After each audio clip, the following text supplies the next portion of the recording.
across the UK, on DAB+, on your smart speaker, on your smart TV, and on your side. This is Talk.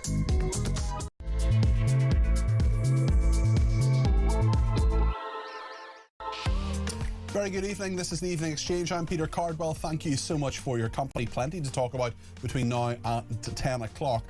Trump has sacked the Attorney General Pam Bondi over her handling of the Jeffrey Epstein files. We'll also talk about what he said to Europe, grab and cherish the Strait of Hormuz.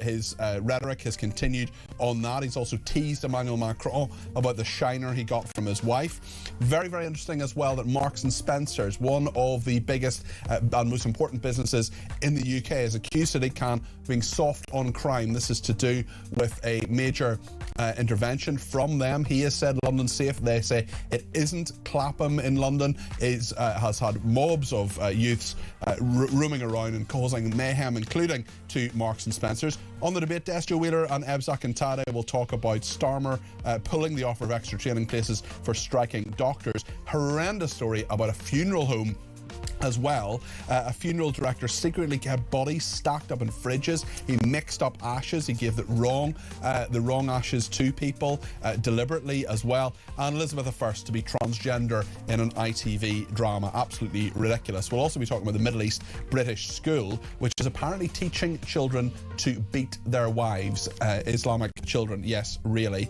absolutely awful. We'll talk about the triple lock as well. If you're a pensioner or someone who's soon to be a pensioner, you'll want to hear about that and what Reform UK are going to do about it. We'll talk about the Royals as well. Loads to discuss. Whatever you want to say, however you want to say it, please do get in touch.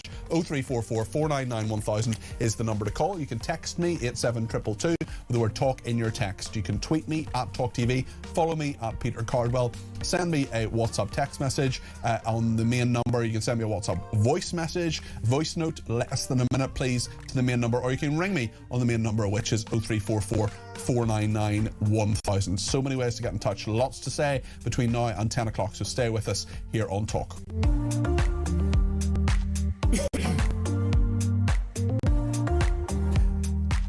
And just to confirm that I will be here tomorrow night. I'm here right through Easter. I'm here tomorrow night and indeed on Easter Monday as well, and Easter Tuesday and the rest of next week as well, between 7 and 10, although tomorrow is a slightly shorter programme, 7 till 9. I'm going nowhere for Easter. I will be here. You might hear a slight frog in my throat this evening. There was a problem when a makeup artist very kindly offered me a smint. When someone offers you, Philip Kistley's here. Philip, when someone offers you a mint, it's probably a good idea to take it. It's my general approach. They might be trying to tell you something. But don't choke on it. Don't choke on the smint. I choked on the smint. I've been sort of sneezing. I've been coughing. I sound as if I've got a frog in my throat.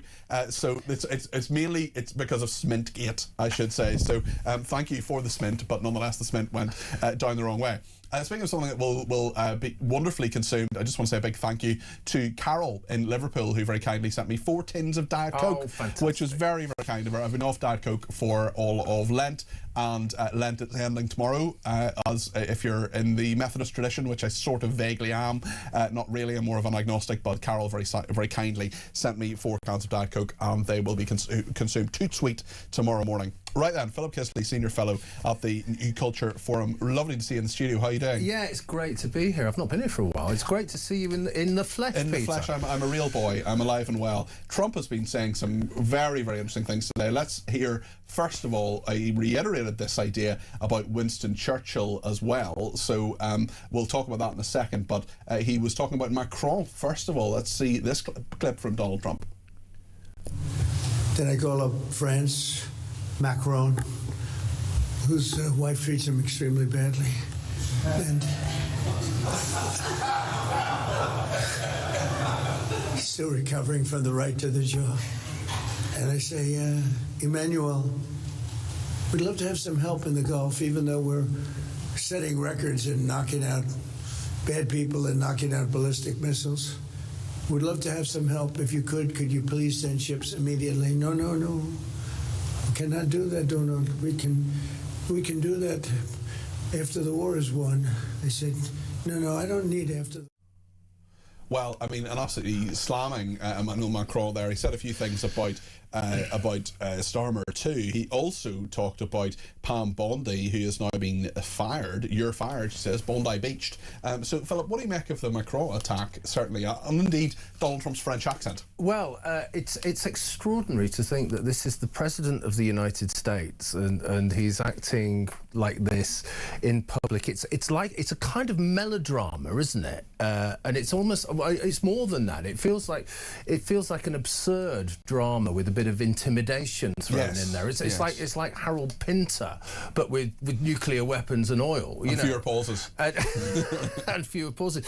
But less Antonia Fraser. It's just a no popular history at all. But it just feels as though it's bizarre. It feels, if you're watching it and you feel like you're in a kind of parallel universe where the President of the United States is talking as though he would be talking. He's talking in public as though he would be talking off camera and off microphone, and there seems to be no filter whatsoever. And in a way, it's kind of quite funny and it's very amusing and it's very entertaining, but it's also quite alarming as well, I think.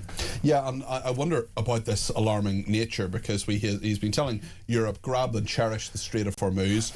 He says the United States is very close to ending the war with Iran. He's been saying that over the last few days as well. He says the hard part is done. Yeah. He's urged allies to take the lead in reopening the global shipping route. Why do you think he's arguing that they should take the lead in reopening the global shipping route? Why should it not be Americans? Because actually he doesn't want to do the hard part. I think the truth is the polar opposite. I think the easy thing to do is start something. The difficult thing to do, as we know from history in the Middle East, is to finish it, is to finish anything. And so what he's saying here is, yes, we should be involved, certainly diplomatically, and we should be acting in our own interests, and we should be acting in the interest of everybody, you know, the 20% of the world who are served by this tiny little strait where the oil has to go through. But it's a really difficult and frightening situation, because he just seems to be walking away, not only from this particular situation, but also from NATO as well. And interestingly, with NATO, I know Nigel Farage has been saying, look, we don't have the boats to do this, even if we needed to. Where is our Navy? Also, Donald Trump has called NATO allies cowards for failing to come to his aid. He vowed to bomb Iran back to the Stone Age. He's also had the French leader Emmanuel Macron has said his remarks about that we heard there in the clip there were neither elegant nor up to standard, saying they don't deserve a response. Is that the best way to deal with them, do you think, from Macron's perspective? It probably is, because if you deal with it any other way, then you're entering into the melodrama. You're entering into the kind of the comedy of the absurd. Yes. And I don't think anybody could stand up to Trump in that particular way, because Trump is an entertainer. He's a popular entertainer. He's a television entertainer. But if the other thing as well, of course, is that Trump is full of these great big gestures and threats and brinksmanship, and more often than not, he doesn't follow up on them. But if he does, and if they do leave NATO, then they will be in a mess. This is 90% of NATO's nuclear capability. Yeah. Do you think a lot of people forget that, because they see NATO as an alliance almost of equals? Yeah. But actually, when it comes to the crunch, America is the major figure. Yeah, I think within they NATO. do. And what is NATO without America? Yeah, essentially? I think they do, because I was reading this story today and I was alarmed at those figures. I think it's 90% of the nuclear capability. It's something like 50% of the tanks, and I can't remember the rest of the figures, but they're really quite alarming. And you don't really think of I think of European countries. So yeah, I'm sure people don't really understand or know the complexity and the depth of our relationship. It's not just about a special relationship. It's not just about people. It's not even about history and heritage. It is a very practical relationship, and it isn't just us in America. And that's why we have to be, I think, quite fearful in a way of this kind of rhetoric. As I say, he's full of brinksmanship, and often he doesn't follow up on these threats, but you never know with Trump, and that's the problem, really. One person he has followed through with, he's been frustrated by Pam Bondi's handling of the Epstein files. Her entire tenure as Attorney General has been marred by that fallout, you might argue, and now she's gone. Yeah, well, I mean, he's so completely unpredictable. I think this is, if he doesn't like something, if he takes something very personally, then God knows what will happen. And I think he really does.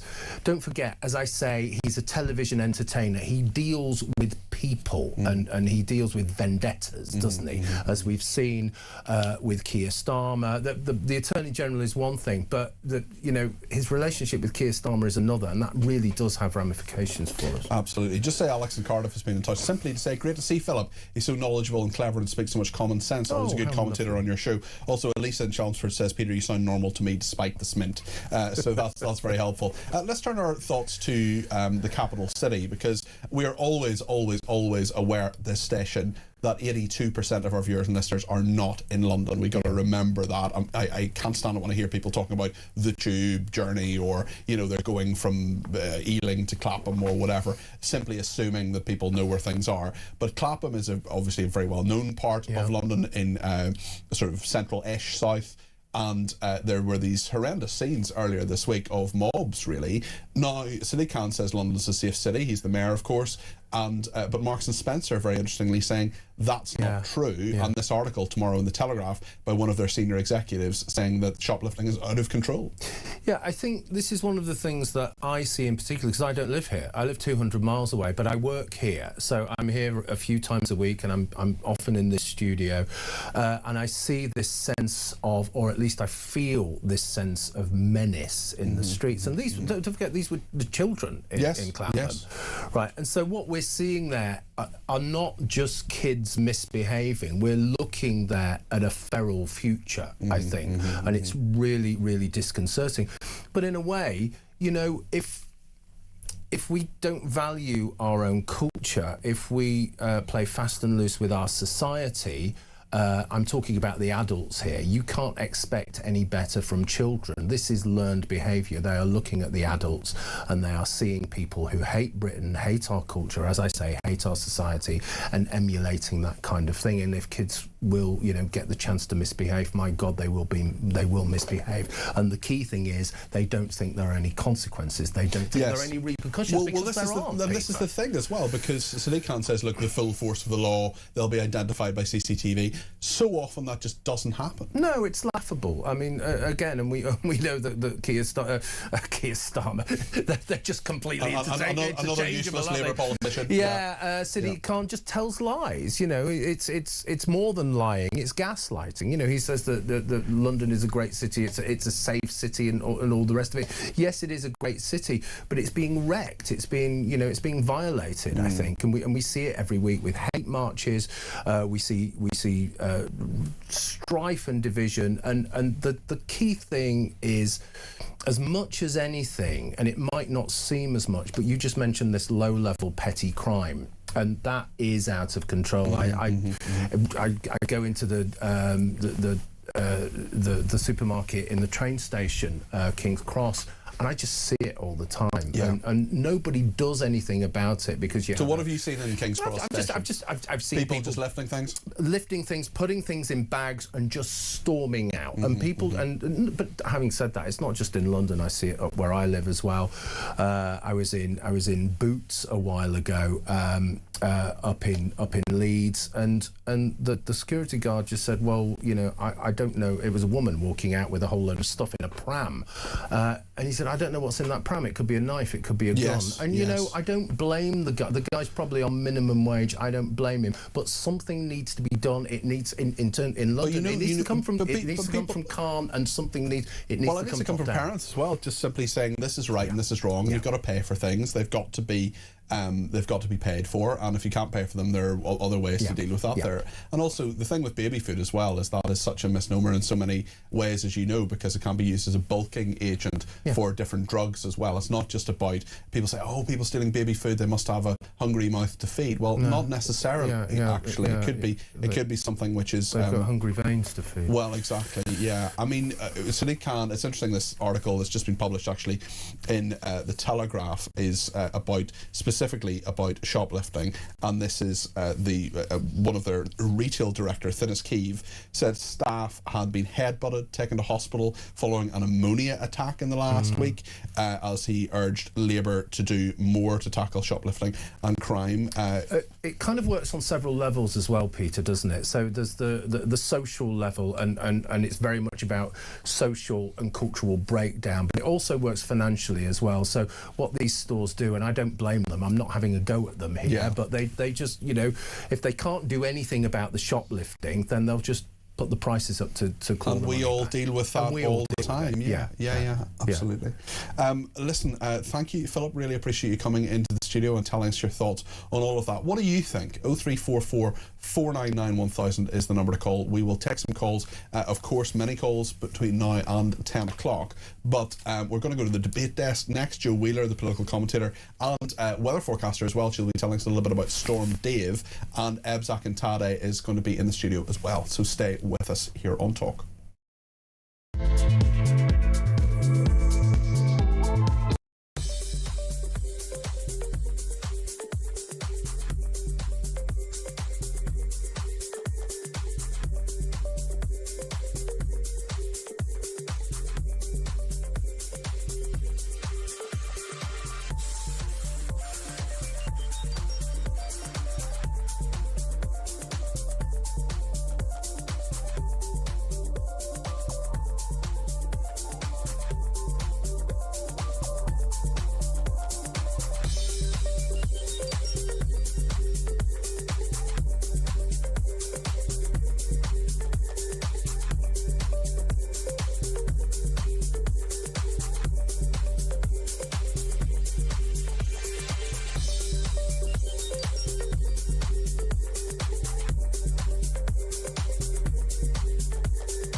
Welcome to Down the Local, the show that goes from pub to pub across the country, speaking to the punters about the subjects driving us all nuts at the moment. That's Rachel Reeves, Rachel Thieves, Rachel McCown. I don't really know Meghan Markle. I know Meghan Markle's from Suits, that's about it. I don't know about anyone else, and I don't know where this is going. I have 0% beard, and I feel raising the flag, I think, is symptomatic of this desperation. Is public transport good value for money? No, it isn't. You really don't like speaking to people.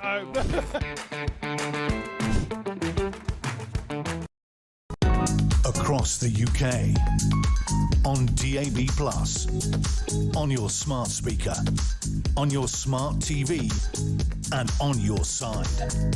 This is Talk. Thanks to everybody who has been in touch, including Barry in Maidstone, who says, I'm from Kent and I go to London at least once a month. I feel very unsafe. Last week I went to Liverpool, and for the first time thinking it was a bit like London, how wrong I was. Liverpool felt safe and the people were amazing too. So Cannes is wrong, says Barry. Don in Chelmsford says, of course you're too young to remember the mods and rockers of the 1960s. They used to turn up in Brighton for a big fight, so young people misbehaving is not new, says Don. Yeah, I've seen Brighton Rock though with Richard Attenborough. Great film, very disturbing film actually. Alex says the only country in the EU is Poland, which takes defence. It's the only country in the EU that takes defence seriously is Poland. It's been paying 5% for years, says Alex in Cardiff. So thanks for that.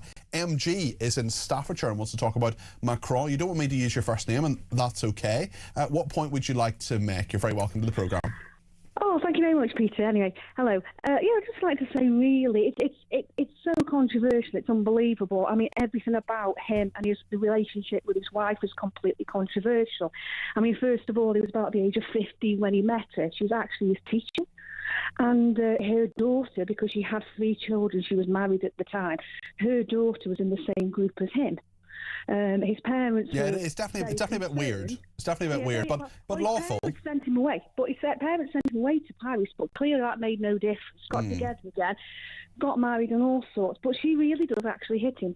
That's quite genuine. That's not a joke. It's not, you know. Well, we saw in that plane certainly that there did appear to be a bit of a whack from Brigitte Macron. What do you make of Donald Trump slagging him off about it and making remarks which don't deserve a response? Said the French president. I think it's absolutely appalling. I think Trump should look at himself and his own conduct with his own wives, actually. I mean, the age gap between himself and his wife is about the same as the age gap between What's wrong with an age gap? I'm not saying there's anything wrong with an age gap. It's not for me personally. Not an age gap like that anyway. But the issue I have is that if that had been a man hitting a woman, a much bigger deal would have been made of it than a woman hitting a man. She should have been banned from every single event which she goes to. She should not be allowed. Although Macron is still with her. Macron is still with her. He's happy for her to be the First Lady of France. So he has presumably decided that that's all right. But you're right. We do treat those issues, especially of domestic abuse, very, very differently. And it does seem that men are kind of fair game to be, in some way, ridiculed if they're being beaten up by their wives or girlfriends. Absolutely. And I also think the issue about teacher-student relationship as well comes into question, totally. I mean, I know from my own personal experience, when I was at sixth form, one of our students was having an affair with a maths teacher. And we knew that was going on because we were there when he actually turned up at the house. Wow. You know, the fact that he wasn't booted out straight away, goodness knows what happened there. You know, we're not talking 1940s, 1950s here. We're talking sort of late 1980s. You know, people should know better. Then we have issues of teachers running off with students over the channel and things like that. Do people not know what boundaries are? I mean, I know myself in my profession, I've actually had to speak to younger members of staff many years ago because one of them had a situation where a parent had asked her out, and I said I'd say no.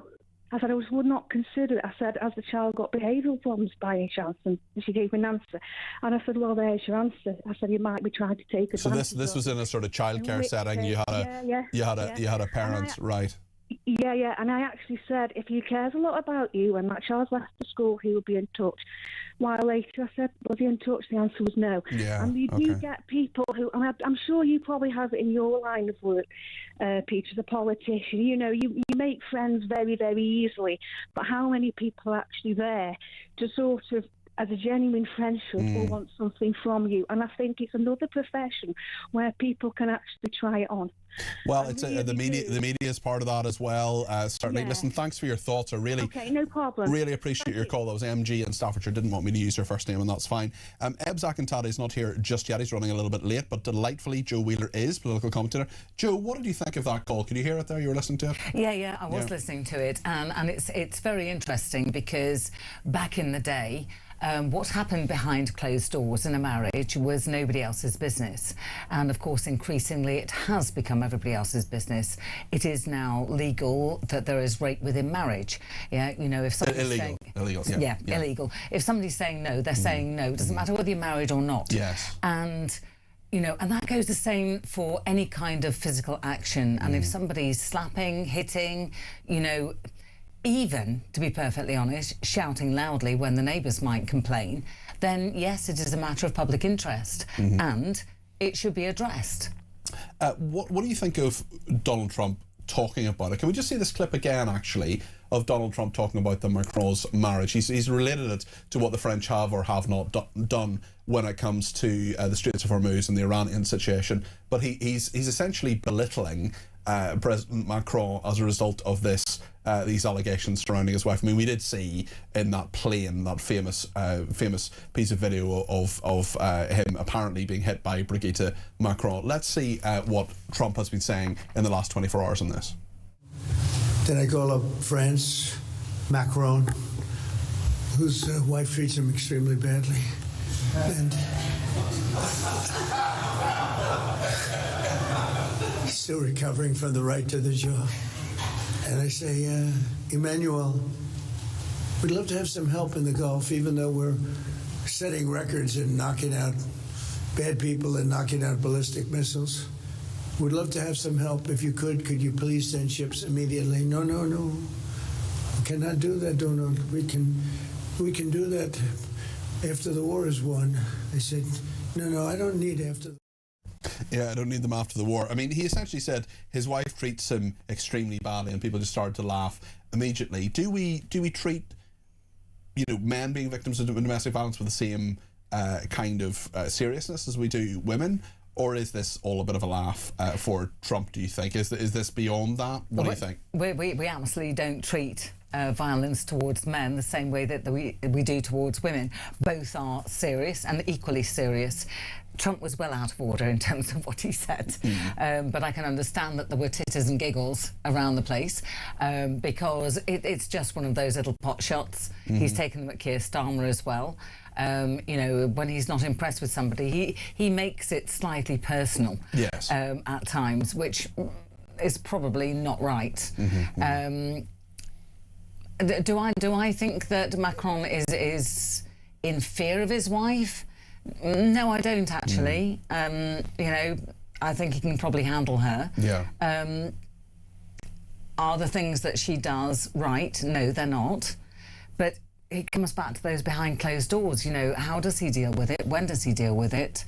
And you never quite know the full picture of what's going on with. I'm not justifying it for a second, but you never know the full picture of what's going on within a marriage. You absolutely don't. And he certainly doesn't see himself as a victim. He says the remarks were neither elegant nor up to standard, saying they don't deserve a response. Very interesting one, actually. What do you think about this? 0344 499 1000. Ebbs is going to join us in a few minutes, but I know, Joe, you wear many hats. And one of them is a meteorologist. So tell us about Storm Dave and what's happening over the next few days. Storm Dave has pulled up. Yes, not Phil Dave. Yeah, no, he's arriving. So yes, been watching this for some time. A recent SSW, sudden stratospheric warming, has created this overspill of cold air over Canada, much milder down towards the south, and where you get that temperature differential, it really puts a kick up the jacksie of the jet stream. A kick up the jacksie of the jet stream. Love it. And anything that gets caught in that gets whirled around. Okay. And so it looks like we've got a storm which is undergoing development, explosive cyclogenesis, and it's going to affect mostly the northwest. Now, originally the yellow warnings were for parts of Scotland, Western Isles, Northern Isles, far northwest. Those seem to have extended down into parts of northern Wales, northwestern England. Okay. And so we're looking at some very, very strong winds at times, perhaps up to 80, 90 miles per hour. This is definitely a watch point. Now, at the moment, the warnings are yellow. Need to explain a bit about warnings. They look at the area they affect, what kind of weather they're going to experience, and what kind of impact that is going to have. It is possible they will go amber, particularly given the fact it's a bank holiday weekend and it's technically spring. Take that with a pinch of salt, if you will. Yeah. But, if people are thinking about camping, that's not a good idea. Not unless you've got very strong tent pegs. Yeah. But hiking, out in small craft, not a good idea. And the worst of the weather is likely to be Saturday night into Sunday. Okay. So obviously starting with Ireland, moving through. I have to say, middle of the week last week, these sudden squally winds, even I wasn't prepared. Sudden squally winds across Lincolnshire, parts of Yorkshire. I'm now looking at social media to see where these happened. And it actually blew next door's big trampoline over the hedge and destroyed a load of stuff. Trampolines are a victim of dodgy weather. I've been on a train one time. This is a trampoline on the line, for example. They are quite a frequent victim of bad weather, aren't they? Well, it doesn't take much, they've got that big kind of base bouncy bit, and that's easy to lift up and throw. Yes. And so yes, trampolines on train lines does often happen. That does often happen. But I have to say, in all honesty, I haven't seen squally winds like that for a while that were quite like that. It was kind of sitting there suddenly going, we don't see that as much flooding anymore. Is that, am I right about that, or have I just made that up? Oh, I don't know. I'd have to go and look at some figures for that. It just doesn't seem to be as much flooding. We haven't had that huge amount of rain, to be perfectly honest. We've been... So this SSW, sudden stratospheric warming, has been threatening since before Christmas. Right. And, it's kind of been there, almost there, not quite. And what happens when you have one of those, apropos the beast from the east in 2018, is you get this big eastern blocking high, on that occasion, obviously, it contained very, very cold air. But that blocking high is kind of a feature of it. And so we've actually had a lot of high pressure around. It's moved around, and where you get high pressure, particularly late winter, early spring, you know, depends on the wind direction. And so sometimes it's warmer, sometimes it's colder, you know, however it may be. But it is keeping things predominantly settled and drying things out. And which is why I say over the weekend, Storm Dave is likely to have the impact in the north and the west. Not so much in the south and the east. In fact, those areas can expect only perhaps a couple of millimetres of rain. Yeah, very interesting, and a lot of people will certainly take that advice and find out what's happening there and make sure that they're well aware of what's happening. Of course, the Easter weekend is a very, very busy one for travel, and we'll be talking about that a little bit later on with Simon Calder and what exactly you now have to do. There's some very, very interesting aspects of this, especially when it comes to local leaders being given the power to introduce contactless payment systems on buses, trains and trams. I wonder what you think about that, because certainly, again, not to be too London-centric, but I know when I am coming into work, I can use my contactless system, contactless card to come in. But a lot of people are worried about cash and the lack of cash. A very, very interesting topic for debate. And if you do have thoughts on that, 0344 499 1000. We'll come back to the debate desk in just a second. But I want to speak to Pam in Edinburgh. Pam, we spoke a couple of days ago, and I think I remember you telling me about your grandson and his apprenticeship. Just for people who didn't hear that call, maybe you could give us an update and also just remind us of the circumstances. Yeah, absolutely. Thanks for taking the call, Peter. Yeah, I phoned you on Monday night to tell you that my grandson, he'd been working for a company for 6 months, and we were going to put him through college, and he was all excited. And on Monday night, he was told they couldn't keep him on. They couldn't afford to keep him on, and that was the end of it. Very annoying. Very, very frustrating for him and for you, I'm sure, as well, Pam. Yeah. I mean, I was gutted for him, but, you know, on Tuesday, he was busy sending off CVs, and he got a reply on Tuesday afternoon, a very big company, to come in for an interview this morning. Oh, brilliant. Okay. And he went for the interview and he's got the job. Oh, fantastic. That's really good. Well, they said that his enthusiasm and passion for being what he wanted to be was admirable, and they're really looking forward to taking him on. He won't start till August. He starts college. They do so many weeks at college and then on site. Right. But he is absolutely for the moon. That is brilliant. So he's starting in August, you said? Yeah. Okay. He'll probably do a wee bit labouring in between. He'll probably pick something up. I don't think he'd be sitting around for too long. Remind me his name. I can't remember his name. It's Jamie. Jamie, yes. And what is his line of work again? He's an electrician. An electrician, that's right. That is brilliant. Well, clearly he has a very sparky personality. He's someone who... he does. He does. He wasn't sitting around. He wasn't worrying. He wasn't feeling sorry for himself. He got the CVs up the next day. Yeah, well, this is what I wanted to tell you this because I felt it was important for other young people to hear the story that might be in the same position, not to be depressed or down, to have the enthusiasm and to keep the hope that something will turn up, because it always does. You know what I mean? Pam, I'm delighted to hear that. Will you please tell him a major congratulations from me? I'm sure he won't be sitting around too much, but he does. If he can maybe take a wee bit of a holiday or something before August with his mates, that would be a really good thing. But tell Jamie we said well done. Well, I want to thank you because you're very kind and considerate on tonight. But can I say one other thing? You can, of course, Pam. Go ahead. I did talk about the immigrants, and I want to clarify something. I have no problem with people praying, but I think it should have been done in mosques. We talked about that. I think a lot of people feel that way, Pam. And listen, thanks for your comments on that as well. And please tell Jamie very, very well done, because that is great. That's a really good story, Joe, isn't it? Pam rang in on Monday. Her grandson really annoyed, lost this.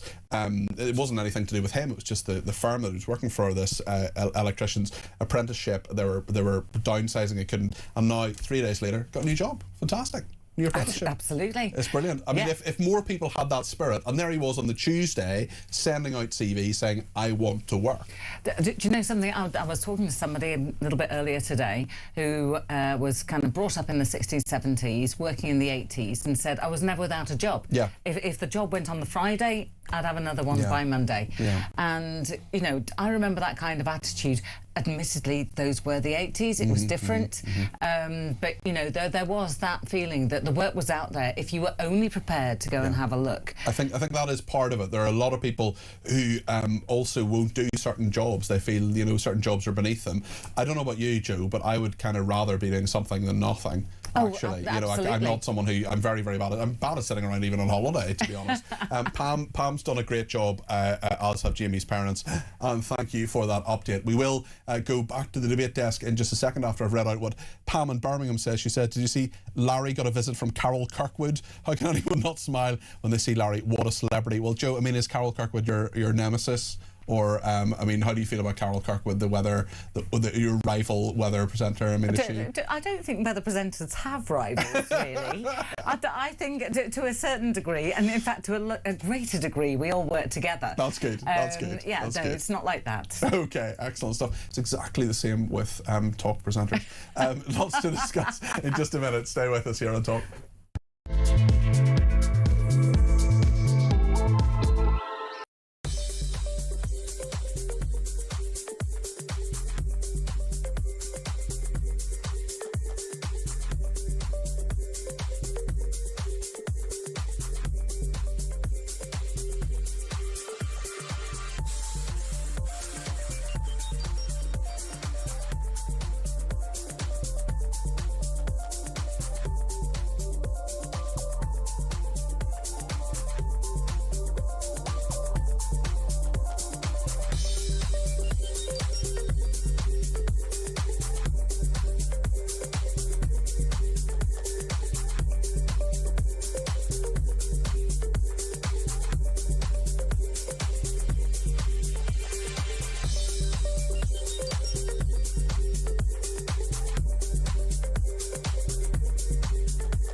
Across the UK, on DAB+, on your smart speaker, on your smart TV, and on your side. This is Talk. Thanks everybody for all your messages. We'll get to more of them, of your calls, text, tweets and voice notes between now and the end of the programme, of course, and lots of messages coming in. But I want to go back to the debate desk, and Eb Zakantade joins us, political commentator. Lovely to see you in the studio. How are you doing? Fine, thank you. You well? Yes. Good to have you back. And Joe Wheeler is with us, the political commentator. Woman of many talents, and one of the hats you wear. Well, tell us about the hat you wear, and tell us how it relates to this shocking, horrendous story. Well, yes, I work as a celebrant, which means that I do weddings and funerals. I do more funerals than weddings, it has to be said. And what I have learnt about the funeral profession is that there is an immense amount of dignity, grace, respect and care. Literally. Because there has to be. Because there has to be. So absolutely essential at that vulnerable time in your life. Yeah, absolutely. And you're one of those people who is trying to do all that and make sure that you give people a very, very good send-off. 100%, and you work with the families all the way through. I've talked to you before about this. I know how seriously you take it, Joe. I genuinely do. And then there's this undertaker who actually isn't that far away from where I live. I believe he's in Hull. He's in Hull. And he was busy burning empty coffins and stacking the bodies up in the morgue. Absolutely horrendous. Charging people for it, and literally watching these families, you know, at the end of a funeral ceremony, going up and touching the coffins, saying their sad goodbyes, and leaving, thinking that they had done right by their loved ones, and in fact he was doing nothing of the sort. Robert Bush, he's pleaded guilty to this. And this is the victims whose dignity was stripped after death by this funeral director. He secretly kept bodies stacked up in fridges. He mixed up ashes. I mean, this is just so incredibly distressing for these people. It is, absolutely. It is a very Western thing that we don't actually want to know too much about death. We don't deal with it very well. And that is something that, as a celebrant, you know, I would address. But basically, you know, when somebody that you love has died, is in the morgue, goes to the undertaker, you go and see them in the chapel of rest. They will treat these people with the utmost care. There's obviously embalming, and they make them look better and everything else. You expect them to be the right one in the coffin. And all this came to light was because one family was saying goodbye to their father or whatever, and suddenly looked at the coffin and thought, that's actually quite small. He was a bigger man than that. Right. Yeah, and they laughed about it at the time, thinking maybe we're wrong. Yeah, but in fact they were absolutely right. There was nothing in it. This is such a strange story, isn't it? It's a really weird, horrible, horrific, disturbing story. It kind of goes beyond what you actually think you can manage in terms of a news story, because it is so dark, so depressing, so depraved. Because we've all lost someone or people that we love, and we've had to go to funerals, and we've got to go through that whole grief process. To have this on top of it is just so far beyond, I think, what the human mind can actually deal with. It's one of those stories which just pushes the boundaries of how dark and depressing can the news stories be. And you can understand I mean, this involves the lawful or unlawful burial of at least 30 people. Families branding him a monster. Robert Bush, he's admitted this. It's like a horror movie. They should throw away the key. What he's done is unhuman. And this is one of the biggest and most complex police operations ever carried out. 10 months, 130 dedicated officers, 13,000 exhibits obtained. They raided the funeral parlour after getting a tip-off, as Joe was telling us there, and 1,000 families were contacted by the police amid fears their loved ones were involved. It's astonishing. It is astonishing, and I'm going to say something that's probably slightly controversial in terms of, if one of those 30 beautiful people who unfortunately have left this life and were treated so badly in their death, I would want to know what was behind his thinking. Yeah. Because it's so depraved, and it's like, well, surely there's processes and policies that you have to follow.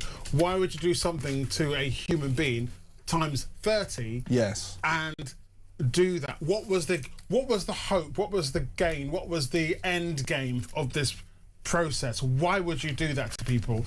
It's so unexplained. Well, it's interesting with that. I think there's clearly something wrong with this guy. I don't know, I'm not a qualified psychiatrist or psychologist, so I'm not making any judgment here. What I am saying is that this was a sort of this was for people who didn't have a lot of money. This was a sort of bargain basement funeral. Funerals can be incredibly expensive as well, and there's a Sheffield-based undertaker who has spoken to, I think, The Sun about this, who said that cheap funerals are turning an already unregulated industry into the Wild West. We pride ourselves, this man says, Michael Fogg, on incredibly high standards, but we're being undercut by bogus operators offering funerals for a fraction of the price. There are firms operating out there with no background, flogging direct cremations for as little as £950. Now, direct cremation, tell us about that. So direct cremation means that the body is taken to the crematorium without any fuss or palaver, no ceremony, nothing like that. It doesn't go in a hearse. It goes in, you know, appropriate transport, but nothing flashy. Now, what I don't understand is the fact that in the crematoria, I mean, these places are as clean and as sanitary as you'll ever find. You can see through the window of you know, the burner, exactly what's in it. Well, you can see there's a coffin in there. And I've heard stories from the people that I work with saying, you know, sometimes you notice this or you notice that, which tells me, first of all, they're watching. Secondly, they notice things, that there are certain things to watch. Then the ashes are taken out, and these are taken out so carefully, yeah, so that when you get your ashes back, yeah, of your loved one, it is just your loved one and nothing else. Whereas this chap was handing bags of ashes that were would vary in size. Some families getting 2 and some only getting 1. So where there are pure cremations, I don't really see how there can be a big issue. Yes. Because if you're burning a coffin with a body in it, you're still going to get the ashes out. It's just that you lose all the surrounding kind of ceremony with it. Ebbs, it's an expensive thing, and unsurprisingly, a lot of people are trying to spend as little money as possible on them. We totally understand that in this economy. And also, you know, there can be funerals that cost £4,000 or £5,000 more than that. Whereas if you're told that actually you can get it for less than £1,000, still a lot of money to many people, you're probably going to be attracted to that. You are, if you don't have the money, yes. I think. Although, I get that to one degree, but obviously a lot of people plan towards their funerals as well, so to basically ease the burden on their families. And this guy, who's admitted all this as well, was actually, people were prepaying, and that was a factor as well. They weren't getting what they'd paid for in life. It's so... you know when there's some stories that just stop you in your tracks? There are still one of those stories that, this is one of them, where you kind of go, what was the thinking behind this? Have the families and friends of these people not been through enough? And they're grieving.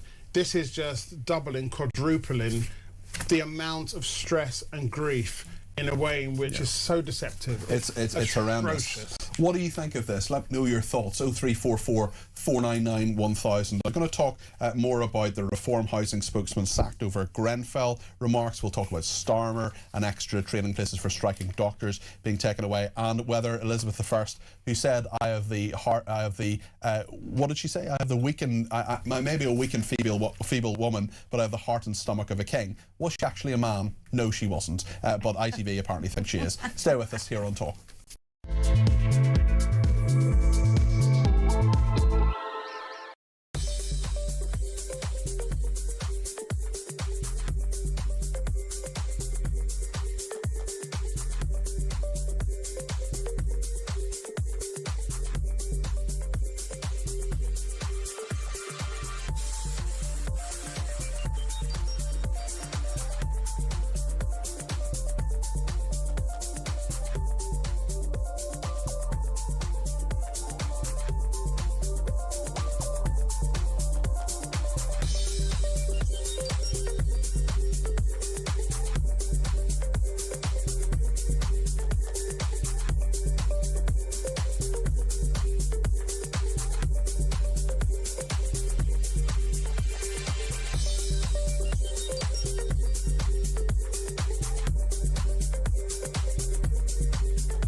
Breaking news until breakfast. 2 men, aged 47 and 45, have in the last hour been arrested in connection with the Golders Green arson attack. To me, symbolising absolutely a rise in anti-Semitism. Again, nothing from the government. Breaking news. It's just a small matter. They have just an announcement saying transgender girls, i.e. boys, they must leave girl guiding by this September the 6th. We are buying from Norway because they fully exploit their share of the North Sea oil and gas fields, and we don't.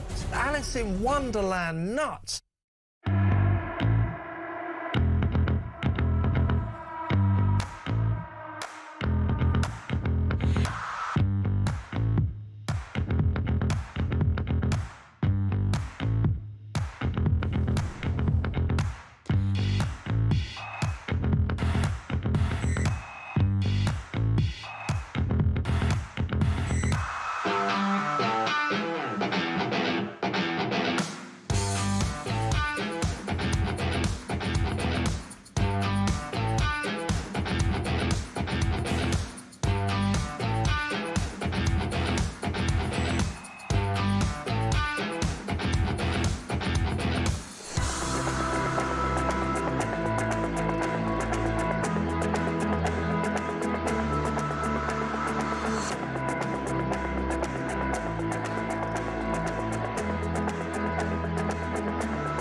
the UK.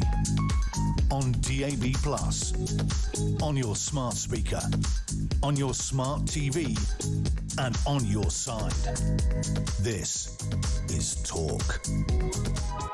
Penny's been in touch from Essex and says this vile undertaker should be imprisoned 4 years. What a dreadful thing to do to people who are having their worst life in death. Of course they didn't know until now, but it's something they'll never get over, says Penny. Listen, thank you for that, and if you want to do add your comments to anything that we say, 0344 499 1000. I want to talk now actually about Reform UK, because they have sacked a spokesman who made some comments about Grenfell. This is Simon Dudley. He's a former executive at Homes England, which is a big what's called an arm's length body, basically the body that's meant to help a lot of homes in England be built, unsurprisingly, and the Ebbsfleet Development Corporation. He joined Reform in February.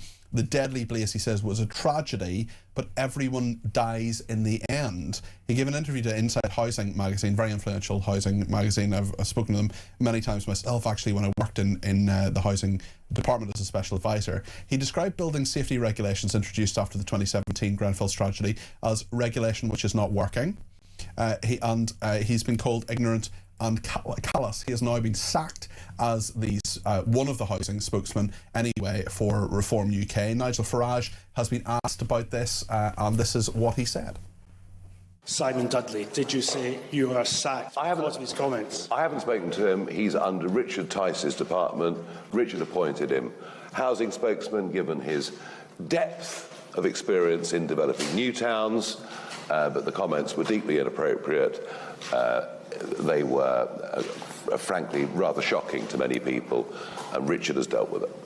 He told him to go, or did he offer to resign? No. What I've done in this party, I've got a leader of Scotland, a leader of Wales, I've got 4 people who've taken on their own departments, and they're in charge of those departments. And this takes us so far away from the old criticism of it being a one-man band. It isn't. Richard Tice has dealt with it. OK, Richard Tice has sacked him, right. So Richard Tice, the deputy leader of Reform UK, who's also over housing for them, has sacked this man, Simon Dudley, and Nigel Farage saying there, I haven't spoken to him. He's under Richard Tice's department. Richard appointed him housing spokesman, given his depth of experience in developing new towns, but these comments were deeply inappropriate. They're frankly rather shocking to many people, and Richard has dealt with that. Is this the end of this, Joe, do you think? The end of it. Hard to say. I mean, very definitely the comments were inappropriate and shouldn't have been said, because with Grenfell there was a much bigger issue about exactly how many people died. You know, that there were obviously far more people in that building than we have record of, or perhaps there are people now to this day, they do not know their surnames. There are victims of Grenfell that the surnames are not clear because they just don't have any record of those people. It's horrendous. But within any tragedy, whether it's Grenfell or any other, you know, fire or chemical blaze or whatever it may be, you don't say everyone dies in the end. Yeah. That's just wrong. Yeah. So the fact that he's gone is right, but then you kind of enter an Alice in Wonderland land where it's like, off with his head, off with their head. You know, people pop up, they start doing a job, they say something inappropriate, and the next thing, they're gone. Should have been sacked, Ebbs? Oh, absolutely. I mean, absolutely, without a shadow of a doubt. Because honestly, how can you say everyone dies in the end? If you said everyone dies in the end about every tragedy that happened, you're dismissing the enormity of the tragedy, you're being callous and flippant, and it's absolutely and totally thoughtless, heartless, and any other, I don't know what other word to use. So yes, of course he should have been sacked, and I'm glad they acted swiftly to get him removed, because that's just, I don't know, it's just unforgivable. Yeah. Let's talk a little bit about Keir Starmer. He's pulled the offer of extra training places for striking doctors. This real problem with striking doctors, they say that it could be as much as once a month that they strike as time goes on, Ebbs. I just wonder what you make of Starmer's tactics here. So, my thing is, I've worked for the NHS for a long time, and I am always open when it comes to striking. Junior doctors, or anyone in the NHS who works in that field, don't take pride in having to strike. They do it as a last resort because they're not being heard. There is a conversation to be had. But they've definitely been heard. We know what their demands are, we know what their thoughts are. Yes, and so it's to, you know, I've always said it's like bartering. You know, they come up with their demand, and then they go into kind of a consultation, a conversation, so that you can meet in the middle. No one, I don't think they're being unreasonable. They've already got a huge pay rise. I know they have, but they're also under enormous pressures. The NHS is under gigantic pressures, winter or not. And so they feel that they want to get paid their worth, because they always have the option of going abroad and taking their expertise somewhere else. But there are a lot of doctors who can't get jobs, who are qualified. They're qualified doctors in this country who can't get jobs. And I think if you don't want to be here, you should just go. Joe, what do you think? I'm slightly baffled by the whole situation with the NHS, because, as you say, there are doctors here who can't get jobs. There are students here who desperately want to train in medicine who can't get university places. And you're kind of thinking, well, you've got a demand, and we could potentially have the supply, but you're not doing that. Okay. So something's breaking down somewhere. Either the pay isn't attractive enough, or throughout the training, which I know is tough, you know, there's not enough pay for that. It's not making it worthwhile. Although we're actually giving a lot of money for that training, about £500,000 in each case. I think this is a longer debate. Let's get into it more as time goes on. But just in the last minute before the news, ITV making a 6-part drama where Elizabeth I is a trans woman, so a man playing a woman. I mean, in Elizabethan times, that happened quite a lot, actually, in Shakespeare. Yes. But we know that she was a woman. So what do you think? Can I zip my mouth at this stage? Oh, why do you want to zip your mouth? I think it would be appropriate. Okay. Well, don't be ridiculous. I mean, no, I'm sorry. No, wrong. Shouldn't happen. Ebbs, what do you think? I think we're living in an age where we can stretch acting a little bit, so you can get a black person playing a white character, or vice versa, gay playing straight. How many white people have played black characters recently? I mean, that used to be a thing, and people blacked up and things like that, which I don't think anybody should do. No. But I'm saying no. But you don't get too many white people playing Othello these days, do you? No, you don't. But what I'm saying is, I think what they're trying to do is open people's minds up to someone of an other. But when you see, for example, the BBC did Henry VIII, and they had him as a black man in a wheelchair. I mean, Henry VIII was not a black man in a wheelchair. No, and yes, there's artistic license, and yes, people make things up, and yes, it's pretend, and I get that. But does that work for you as a viewer? It doesn't work for me personally, because I think I'm quite traditional in, if a character is white, not disabled, then that's what they should be. But I am also open to the fact that you maybe can have a female character playing a male character, a female actress. Joe, you're not happy with this? Playing a male. No, okay, go on. No, and for the very simple reason that this is a historical figure, for a start, and if you change it, there is a generation, there are going to be people who are going to look at it and say, oh yeah, well that could be right. Yeah, and the answer is no, it wasn't. I think I'm with Joe on this. I think it's virgin on the ridiculous when it comes to Elizabeth I. Thank you. Always good to get a put in there. Ebbs Akintade, thank you very much indeed for joining us on the debate desk. Joe Wheeler, political commentator, meteorologist, celebrant, queen amongst women, lots and lots of other epithets as well. Lots to discuss. 0344 499 1000. Stay with us.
across the UK. On DAB+, on your smart speaker, on your smart TV, and on your side. This is Talk.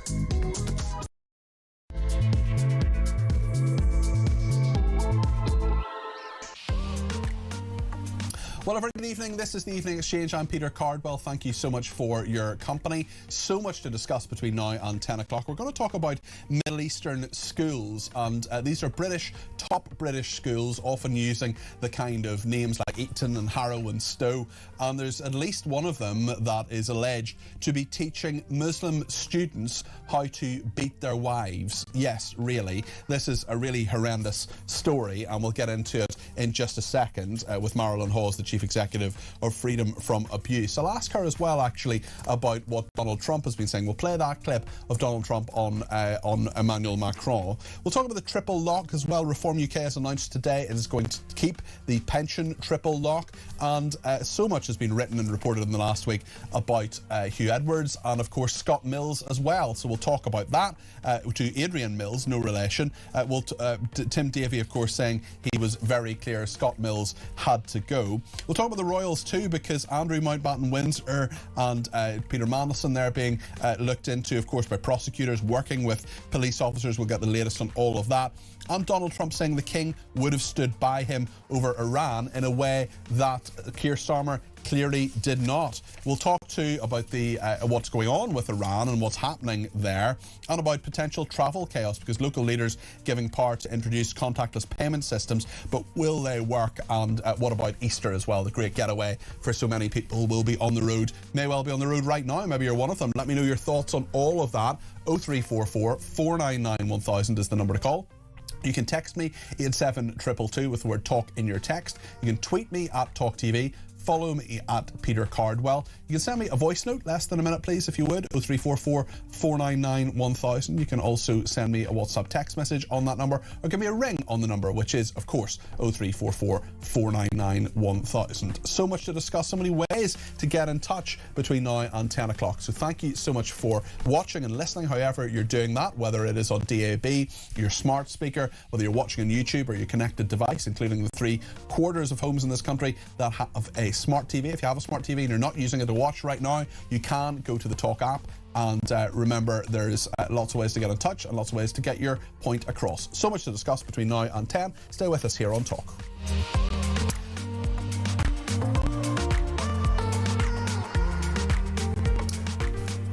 Great to have you with us on Evening Exchange. And I want to go to Marilyn Hawes now, who's the Chief Executive of Freedom from Abuse. Marilyn, good evening to you. Hi, Peter. Thank you for having me on. There's so much I want to discuss with you about Britain's top private schools in the Middle East apparently teaching pupils to beat their wives. We'll get to that in a second, but maybe you could just give me your take on this clip from Donald Trump talking about Emmanuel Macron, because it illustrates a big issue, I think, which is that Donald Trump making a joke, essentially, of Emmanuel Macron, the fact that Brigitte Macron, the First Lady of France, apparently, well, certainly we've seen it, has struck him on a number of occasions. We've seen that he has been perhaps a victim of domestic abuse, and of course there's so many people who don't take that nearly as seriously as abuse against women, which of course should be taken very seriously. This is what the President of the United States has said. Then I call up France, Macron, whose wife treats him extremely badly, and still recovering from the right to the jaw. And I say, Emmanuel, we'd love to have some help in the Gulf, even though we're setting records and knocking out bad people and knocking out ballistic missiles. We'd love to have some help. If you could you please send ships immediately? No. We cannot do that, Donald. We can do that after the war is won. I said, no, I don't need after. So taking the geopolitics out of this, Marilyn, this joke essentially that a number of people in the room were laughing at over Macron's treatment by his wife, do you think that's a reasonable thing to make a joke about? Not at all, any more than it was in the last 2 days with a Shia, whatever her name was, who's on talk radio, laughing at the grooming gangs, making a joke of it. In this country, I'd rather sort her out with a talk Times Radio rather. I mean, I don't think Donald Trump is in a good position to talk about abuse, is he? With we don't know what he's done sexually with other women in his life. Well, certainly he's been under, there's no suggestion obviously of any illegality, but there's certainly been quite a number of allegations against Donald Trump. It's just an interesting point, and I think that we do need to take it at least as seriously. Maybe we could move on to this story about the Telegraph, which has said that Harrow School, which is apparently, which like many schools of course has had schools in the United Arab Emirates. They're opening essentially satellite schools. The allegation anyway here, and there's a Telegraph investigation here about children being taught in the UK's top private schools, including Harrow. This is the allegation of the Telegraph. I'm not saying it's right or wrong. I'm simply saying the allegation's being made. The textbooks are talking about quintessential Britishness, yet many of the schools have been teaching pupils how to deal with rebellious wives, as they put it, rebellious in inverted commas. This is schools that are teaching, apparently, students from the Islamic tradition, Muslims, how to beat their wives properly, as they put it. I mean, there is obviously, that is an outrageous thing that should never ever happen. Headings in one textbook apparently include first, good counselling; second, refusing bed sharing; third stage, beating lightly. The book tells pupils that the last step refers to beating for the purposes of remediation. Its objective is to safeguard marital life against breakdown and maintain companionship and social intimacy. A husband is not allowed to hit his wife using a whip or a stick in her face. He is to use a siwak, which is a small teeth cleaning twig, or a light handkerchief. Only Muslim pupils at the school take the lessons, although expat children are required to have morality lessons set by the United Arab Emirates government. It's interesting because the schools haven't actually responded to this investigation, and but I mean, what do you make of it, Marilyn? Well, I bet they haven't responded. I mean, what I want to know, see, my son-in-law went to Harrow, and I sent him that article because what you've got to say about this. But then my children are very woke, so you know, I daren't ever tell them what I do on media. What I'd like to know is, what are these schools doing? What is Harrow School and the likes of Harrow? Because Wellington College is another one. I think Marlborough College, a lot of these top boarding schools, like, set up a very similar-looking school, maybe in Singapore, anywhere in the Middle East or the Far East. I'd like to know if that's what they're doing in the United Arab Emirates. What are they teaching those Muslim children here in Britain? Are they doing the same? Like, well, here you go, off you go, Muslim children, off you go to your lessons. That, I think there's a big difference. I don't know if you're familiar, you probably are, with Kashida Brown. I've seen her several times on media. A beautiful, beautiful woman, and she is. And I thought she was quite not inspirational, but informative, that there are three different types of Muslims. She and lots of people that we would say, I've got Muslim friends, they would never dream of doing anything like this. They are spiritual Muslims, calm, gentle, spiritual Muslims. Then you've got the extremist. This is what you're talking about.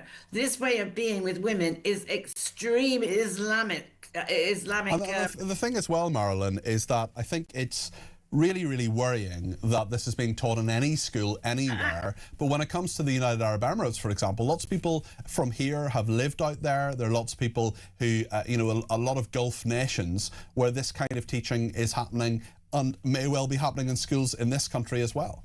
You see in primary schools, you're seeing now any Muslim, a lot. I saw only the other day, English primary school, a Muslim woman teacher making these children pray to Allah. It is absolutely outrageous. Then there was, I was a deputy head. I had no problem explaining to children, as you do, as a Church of England school, that there are other faiths and other religions out there. We didn't practice them. We didn't get our prayer mats out and then say, go and get a birch twig and beat that girl up.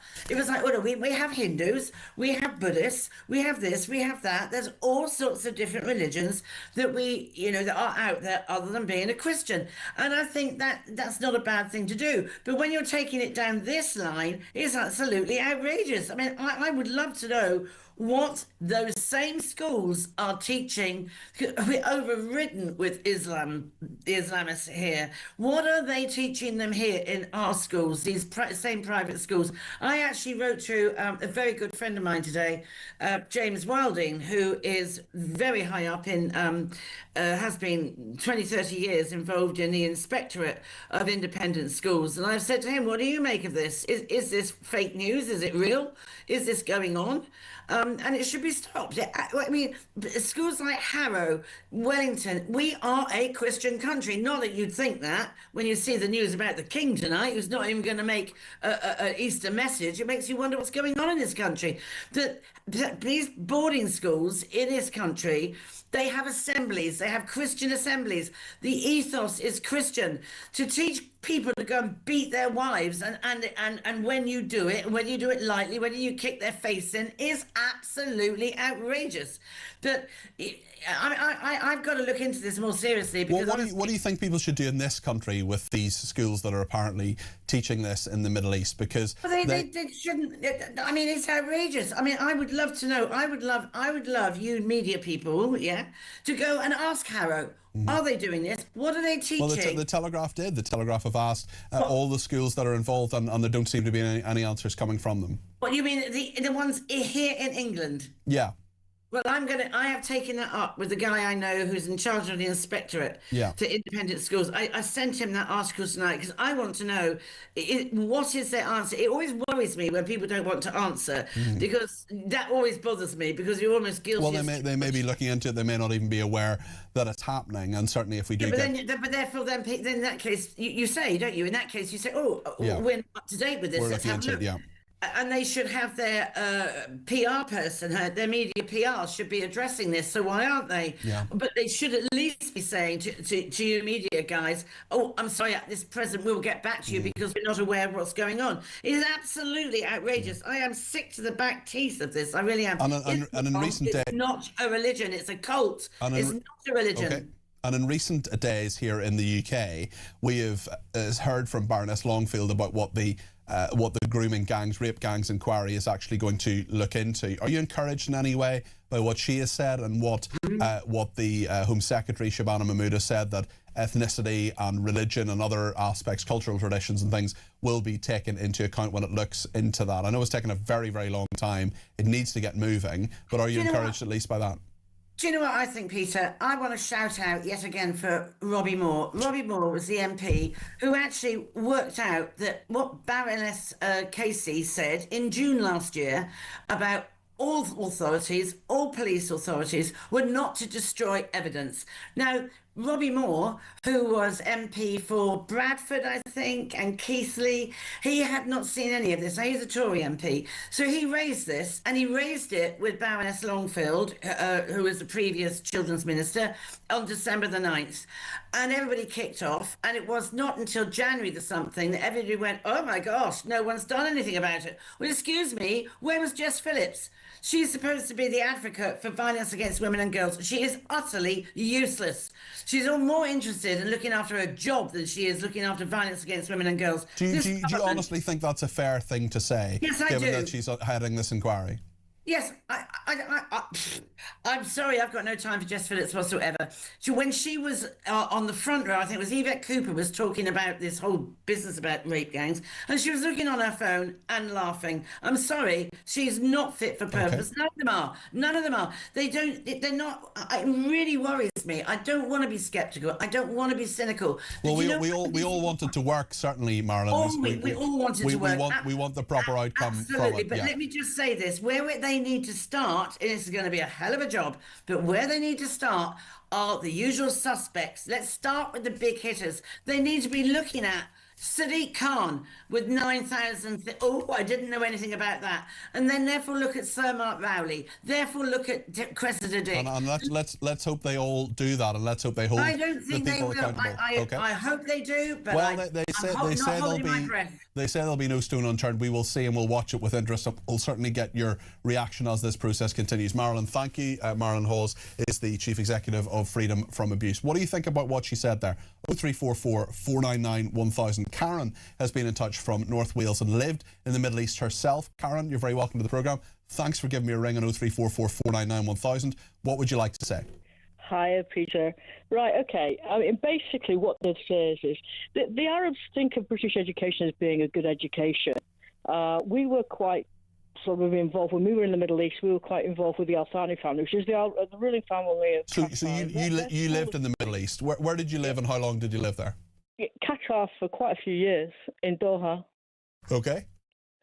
So the Al Thani family school of choice in the UK was Sherborne. Now there is a Sherborne school in Qatar. Okay. They love the idea of a British education. So what happens is, in the expat schools, you'll have a bit where the kids are already of a good standard of English, but they'll be pulled out from mainstream education, the Arab, the Muslim kids, and they will get separate teachings. And basically this teaching with regard to the beating or how to beat your wife is actually from the Quran. It's from the Surah.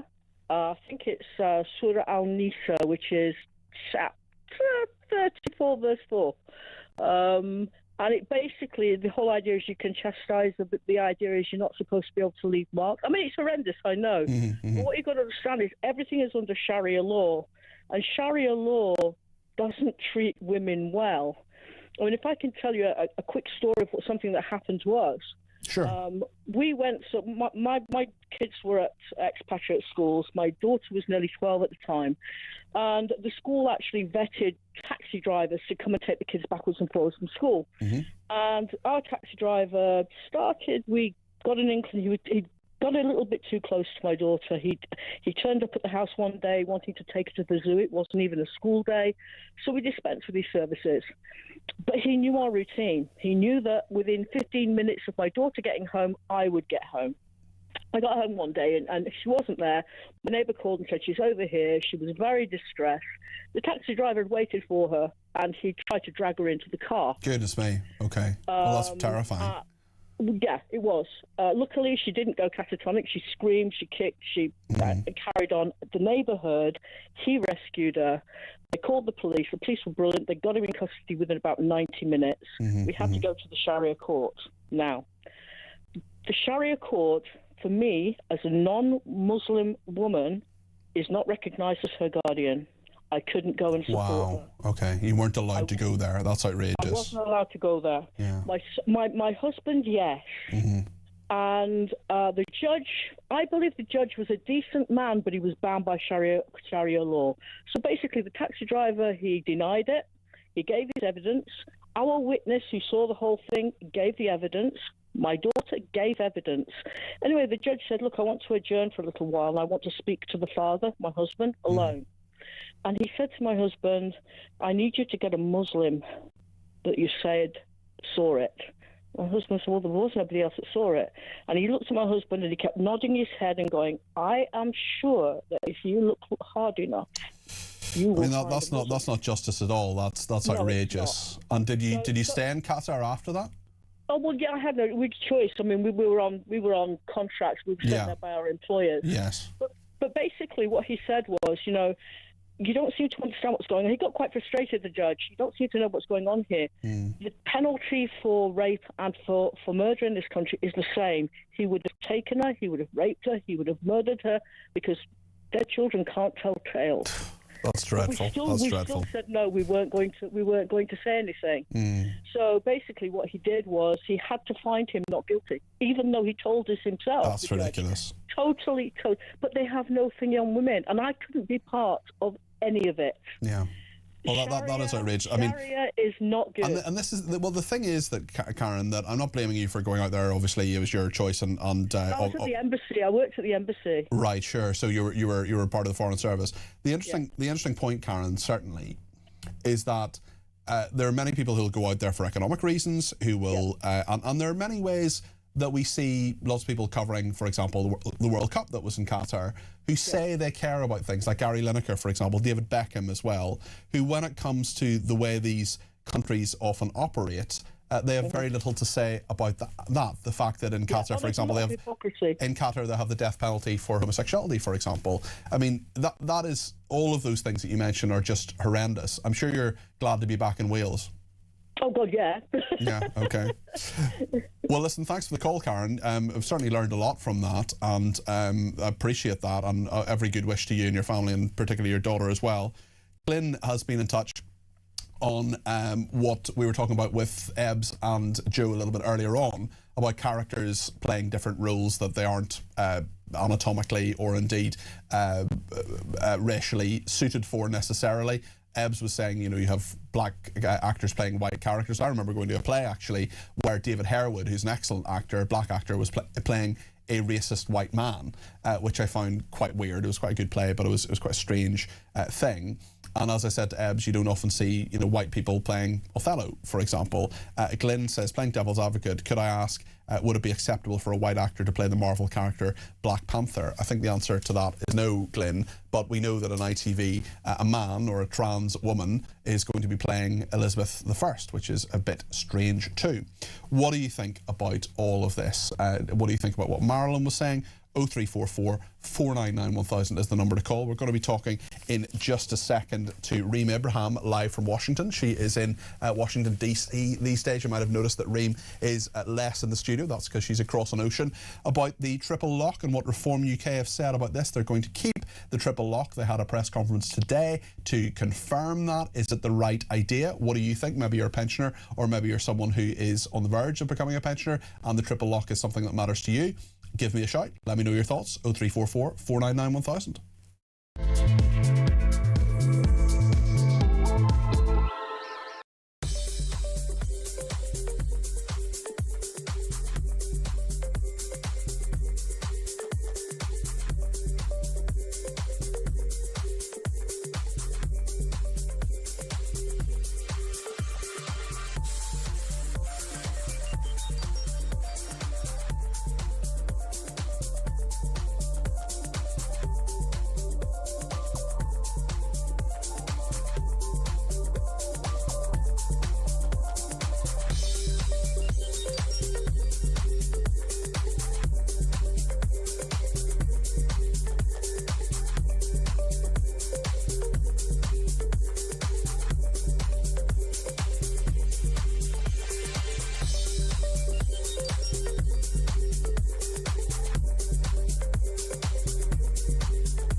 The world is on fire. Russia, Iran, China, conflicts brewing in all of their different regions. They're not waiting.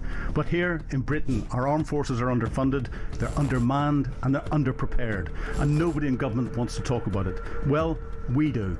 I'm Philip Ingram, and I spent my career in the world of intelligence, military planning, strategic planning, and unfortunately, conflict. This is Talk War, and this is where we analyse the conflicts shaping our world.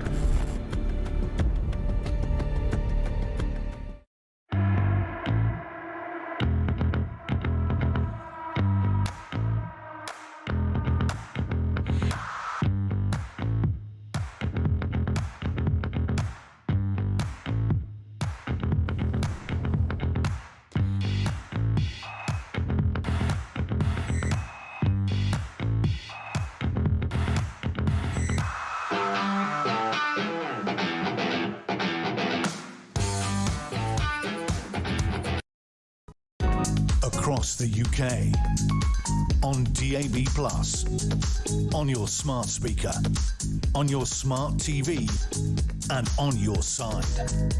This is Talk. Thank you very much indeed to everybody who's been in touch. Lots of calls, texts, tweets and messages coming in, and I will get back to them in a second. But I want to talk about the triple lock right now to do with the pensions issue. And Robert Jenrick, who is the Chancellor candidate for Reform UK, is their Treasury spokesman. He has confirmed that Reform UK, if they become the government after the next election, will keep the triple lock for pensions. This is what Robert Jenrick said at a press conference today. Today, I can announce that a Reform UK government will keep the triple lock for state pensions. Under Reform and Nigel Farage, your pension will always rise each year, with either inflation, average earnings, or by 2.5%, whichever of those three figures is the highest. Labour will tax your pension. Labour will chip away at your pension. Reform will protect it. Nigel Farage will protect Britain's pensioners. That is Robert Jenrick speaking earlier today. He is the Treasury spokesman for Reform UK. He would be Chancellor if there was a Reform UK government tomorrow. I want to speak to Reem Abraham now, who has crossed the pond. We see her a little bit less on these airwaves than we would like, but she's now a writer for Reason magazine. Reem, great to have you back on the show. Tell me. Hey, great to see you. Great to see you too. How is Washington? You getting on well? It's incredible. Washington is amazing. It really is where everything is happening. It's the centre of the universe. I lived there for 6 months and I absolutely loved it. It's my second favourite city after London, I must say. Tell me your thoughts on Robert Jenrick. Is he right to make this pronouncement, do you think? Absolutely not. I mean, I was really quite surprised, actually, when you're thinking about what Reform have said recently. I mean, Nigel Farage said, we will consider the triple lock on pensions, we will look into it. And I actually thought, wow, a political party that is finally understanding the dire state that public finances are currently in the United Kingdom. But nope, I was wrong. Of course, Nigel Farage and his party have gone to go and chase after boomer votes. Old people vote. There are more old people than young people, and so what's happened? They've effectively done what is electoral buying. They are spending more money on the wealthiest demographic in the country. Now, in that clip that you just played, Robert Jenrick explained what the triple lock on pensions is. The pension, the state pension, will rise every single year, depending on which of the three is highest, 2.5%, inflation, or average wage growth. That means that people in this country can have slower wage growth than people that are not working, claiming the state pension. Universal credit, as well, as we know, has gone up by 6.2%. There are a lot of pension, which is much higher than inflation, nearly double inflation actually. There are quite a number of pensioners who will say, hold on a second, we've paid into this, we don't have the capacity to get any more money because we can't work because we're old. We've contributed to this country. The triple lock is a fair thing. It's been put in by democratically elected parties. Reform UK wants to be the next one. Actually, pipe down, Reem. We're happy with this. If you are completely reliant on the state pension, that's absolutely fair enough. But 1 in 4 pensioners are millionaires. A lot of that money is in their homes, in their assets. We're now seeing a over 50% increase in the number of pensioners that live in millionaire households. I think it is entirely unreasonable to expect young working people to pay the highest tax burden in British history in order to fund the lifestyles of millionaires. Now, you're absolutely right. But there are many older people who don't feel like a millionaire, and also it's the price of houses. It's a relative thing. I mean, house prices are kind of one of those weird things that almost doesn't matter because you usually can't get the money, because if you want to move somewhere else, even if you want to downsize, that can be an expensive relative price, isn't it? I mean, it's obviously very, very important when you're buying somewhere as a first-time buyer, but if you're on the housing ladder and you're attempting to move from a £1 million home, that would be a nice thing, wouldn't it, to moving to, say, a bungalow that costs less, well, you're still going to pay an awful lot of money for the bungalow relative to the price of your house. You think you're right when it comes to downsizing, and that's part of the reason why we have to reduce those costs, right? So things like stamp duty should be abolished. Why should somebody that is their last time buyer be absolutely shafted for wanting to downsize? But when we're talking very specifically about the triple lock on pensions, we can make it easier for pensioners to downsize. We can make it easier for them to be able to free up some of that equity if we want. I do not buy the argument, though, that young people ought to be forced to pay extortionately high taxes in order to fund the lifestyles of the wealthiest generation in this country. It's not just that you're paying. It's not. It is not sustainable. Okay, but the pension costs about £150 billion a year. This is not sustainable. So what should actually happen then? Should pensions rise at all? Should they rise with inflation? What would your alternative be? I think that they should rise with inflation and they should be means tested. If you're a millionaire, you don't deserve taxpayer funded benefits. Hold on a second. If you've paid your stamp and the contract when you were, say, your age or my age, a bit older, I'm 41, well, quite a lot older, 41. The point is that the contract that you essentially signed with the state to say... You didn't sign anything. Well, yeah. When do I get to not sign? Can I say, hold on a minute, I don't want to pay national insurance and I won't get a pension? Do I get to leave this contract? Well, okay. I said essentially sign. The social part of the social contract is you pay taxes, then you get a pension back. Are you suddenly going to say to people who are 75 who simply live in an expensive home, right? We're not going to give you a state pension anymore. Would you be that brutal?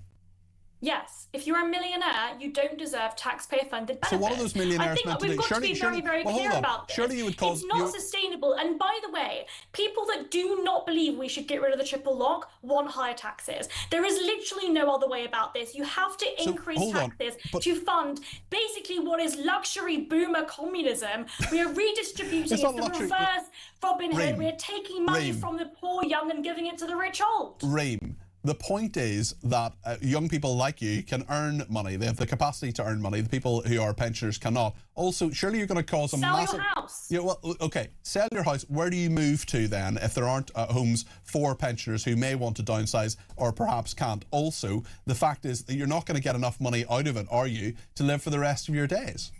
If you live in a multi-million-pound home, and by the way, I'm saying $1 million, but we can actually make it even higher if you want. We can say if your home is worth more than £2 million, £3 million, you don't get the state pension. The point is means testing. But you've paid into it. You've made the contributions that would allow you. No, those contributions don't exist. You know as well as I do, Peter, that the idea that you pay national insurance contributions your entire life and that money stays in a little pot. I know it doesn't stay in a pot. I know it's not true. I know, and I'm not saying it is true, but what I'm saying, there isn't a little pot. I totally get that. But the point is, you've paid in thinking and being assured that you will get a pension because you've made these payments. That would be a major, major change for a government to say, well, you've retired at, say, 63 or 64, maybe a little bit early, because you know that you're getting your state pension. You're not going to go suddenly to millions of people and say, right, actually, you're not getting this money anymore.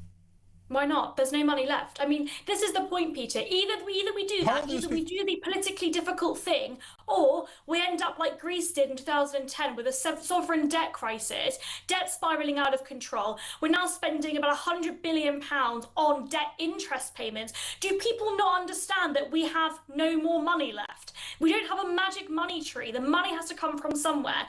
When pensions were introduced, when the state pension was introduced, it was introduced at a time where we had lots and lots of young people, those boomers, lots and lots of young people working, and very, very few pensioners. Everybody thought fertility would always increase. Everybody thought that there would be a population boom, that would be out of control, there'd be no food left. Everyone thought there would be enough working people. There aren't. There are fewer working people now expected to pay for more and more pensioners. The system does not work. Unfunded pension systems are completely unsustainable. What we have to do is look at long-term reform. Everybody in this country right now that is working should not expect to get a state pension. It won't exist by the time you're a pensioner.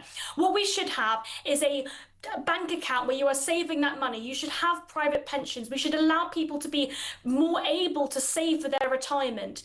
In this country, we do not look at retirement in the most efficient way. Other countries have had these reforms, by the way. Somewhere like Japan, or if you look at countries like Singapore, they've had these reforms. Australia, by the way, they means test their state pension. The idea that everybody gets this universal basic income, whether you're as rich as Lord Alan Sugar or if you're poorer than anyone, you do not get that money. The question is about if you actually need it. I don't think young people should be forced to foot the bill for millionaires to subsidise their lifestyles. Okay, Reem, thank you very much. Good to talk to you again. Reem Abraham there, writer at Reason Magazine, joining us from Washington, D.C. Derek's in Manchester and has some thoughts on what Reem has been saying. Derek, thanks for the call. What would you like to say? Well, I'm just listening to, what was she called? Reem. She's an absolute idiot. Why do you think she's an idiot? Because I'm a pensioner, and I don't live in a £1 million house, by the way, but I'm still actually working at 68 years old because the state pension isn't enough to pay all your bills, and I don't care what anyone says. And the top and bottom is, this was sold as it was a national insurance. When we started work, we were forced to pay, and we still are, by the way. I might not pay it now. Yeah, well, I pay national insurance, and I'm working, obviously 41 years old, in the middle of my career, and the contract essentially is you pay national insurance, you'll get a pension when I retire. Now, Reem says that won't exist. She doesn't know that, but she says that doesn't exist. But I mean, could you imagine Reem got her way, Derek, and someone said, right, you live in £1 million house, sell it. What would happen then? What are you going to do then? You're going to sell your house and live off the proceeds for how long? You know, and what do you do then when you've run out? Because this is a disgrace. The pension is not. It's not a benefit as she was putting it. Okay. She's an absolute idiot. I'm sorry. Don't apologise, Derek. Reem is someone who's entitled to her view. You're someone who's entitled to your view. So thank you very much for it. That's Derek in Manchester there, 0344 499 1000. Let's play a couple of voice notes before the break. Jason has been in touch on pensions. 1 in 4 pensioners is a millionaire. What utter tosh. Where have they got that from? OK, my house might be worth a lot of money, but it's just on paper. Until I sell it, it's worth nothing. And I've got a set income. What planet do these people live on? I just want what I've paid in as a pensioner. Nothing else. The other stuff I paid for myself.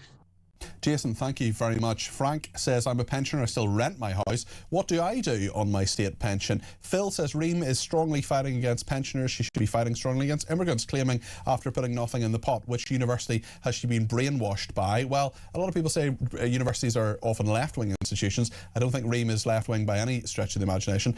Margaret says, I think Reem is wrong. Pensioners have worked and paid tax and paid for their property, so don't try and make them feel guilty. We give up many things to be able to buy a house. Millionaires often give work to other people, so give up on self-pity, Reem. One person simply says Reem is right. Jane has been in touch, says I resent her calling me an old person. She's sounding like Zach now. I think she means Zach Polanski. Brian says ask her how she feels about pension credit. I've just seen that now, Brian, so I didn't have the chance to do that. Another person says on another issue actually on Elizabeth I. Phil says I personally don't want to see a trans male play Elizabeth I, but each to their own. These productions will soon stop doing things like this if people don't go and see it. Well, it's an ITV drama, so it's on ITV, and of course the viewing figures will be part of that as well.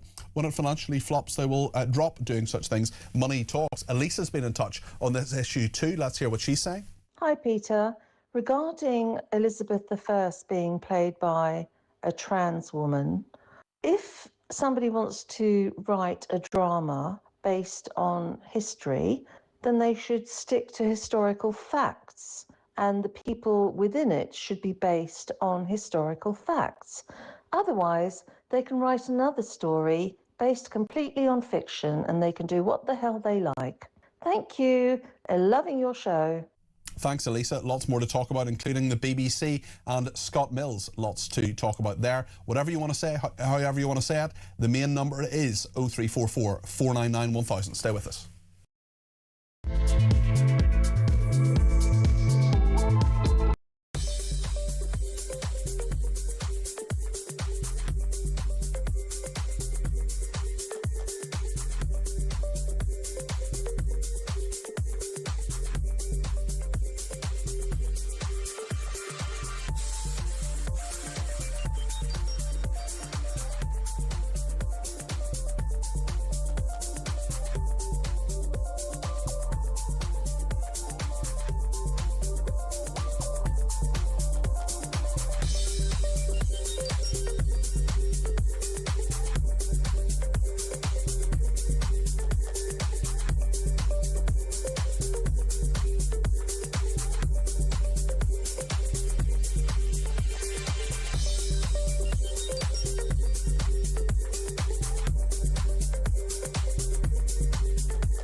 across the UK.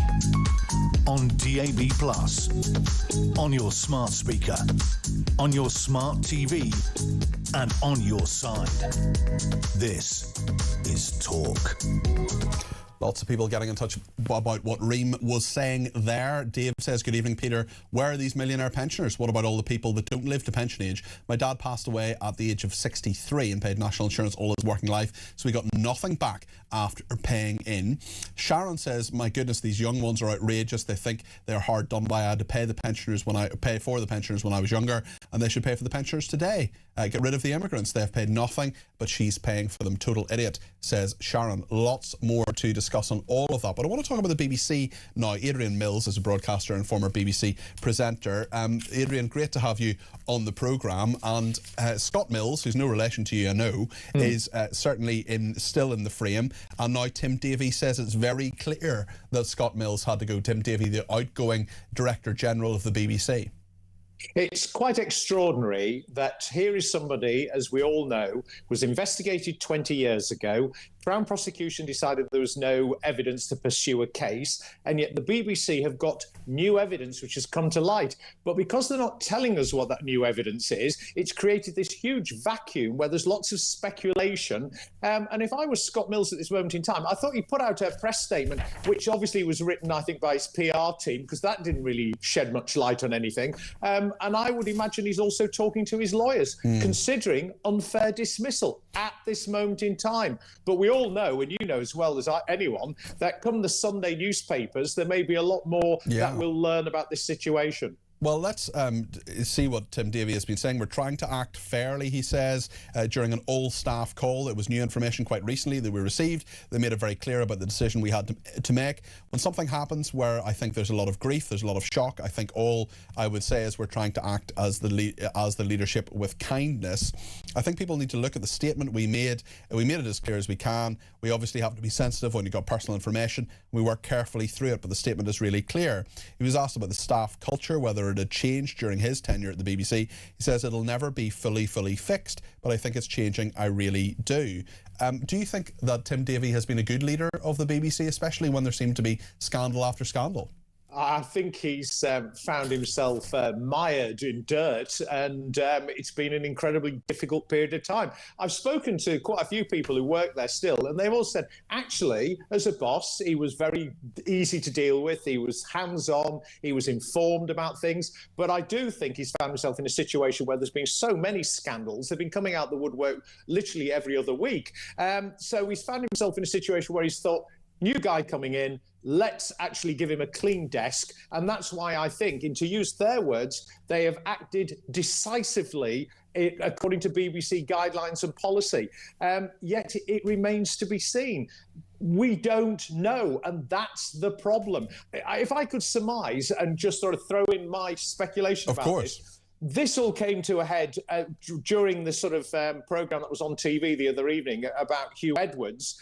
And I would suspect that whoever has made the accusations, and yes, I feel sorry for any victim of any form of abuse, but I would suspect that this person is probably still feeling the ramifications of what happened to him 20 years ago. And there's Scott Mills. All of a sudden, he's become a very, very high-profile figure. And in the last few months, he's become the new leader of the BBC in terms of breakfast radio, a massive programme on Radio 2. He won Race Around the World. He's got a podcast with Rylan. He's everywhere. And I think that this person sat at home is watching this and thinking, does he really deserve that after what I went through? That's my speculation. It's all allegedly. Let's talk about another Tim Davie scandal that he has overseen. Hugh Edwards has given a statement in relation to the Channel 5 docudrama that was last week, just over about 9 days ago. He said much has been written and reported in the past week following Channel 5's one-sided account. Other opportunities will arise later this year for me to state my case and to challenge the misleading or fabricated claims made in recent coverage. A number of serious questions still remain to be answered, and not just by me. It will now take some time for me to produce my own account, and until then I do not intend to comment any further, said Hugh Edwards. What do you make of his statement, Adrian? Well, I would take it seriously if he refunded the £200,000 that he took in wages during that period where he was under investigation, which I think he hinted at the fact that he was going to. It's never materialised. I'm shocked that the BBC haven't pursued him through the courts for that money, to be perfectly frank. Now, isn't it interesting that the only time he's decided that he wants to speak out is after there's been a documentary about him? A docudrama, it should be said. Docudrama, absolutely. He could have actually, he was apparently given an opportunity to participate in terms of a statement or whatever, and he chose not to. I'm sorry, I don't have a lot of sympathy for Hugh Edwards, and I don't suspect the great British public do either. Yeah, I'm just not going to take a lot that he says very seriously, I must say. Adrian, thanks for that. I appreciate that. Adrian Mills, broadcaster and former BBC presenter himself. Lots more on all of this, including the pensions issue, but also the royals as well, because we're going to talk about the state visit to America, also the prosecutors working with police officers probing Andrew Mountbatten-Windsor and Mandelson's links to Epstein, and what Donald Trump has said about the King as well, and his view that he would have acted in a different way to the Prime Minister. Of course, we can't know whether that would be the case. Also, what the King allegedly said in regard to Mandelson. Very interesting story from Private Eye magazine. We'll talk about that more in just a second. Stay with us here on Talk.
Welcome to Down the Local, the show that goes from pub to pub across the country, speaking to the punters about the subjects driving us all nuts at the moment.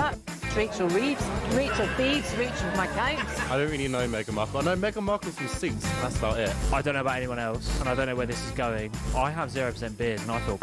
Raising the flag, I think, is symptomatic of its desperation. Is public transport good value for money? No, it isn't. You really don't like speaking to people.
across the UK.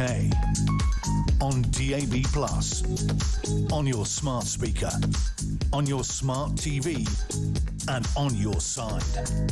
This is Talk.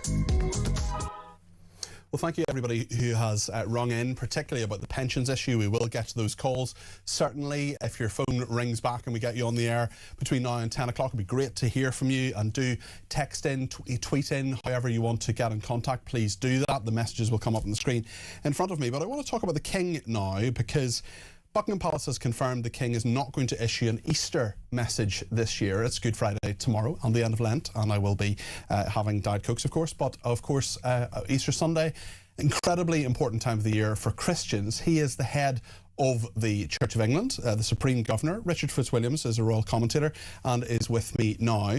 Richard, this is an unusual move, isn't it? Well, I think you judge it year by year. I wouldn't attribute this necessarily to the difficulties that the monarchy is facing.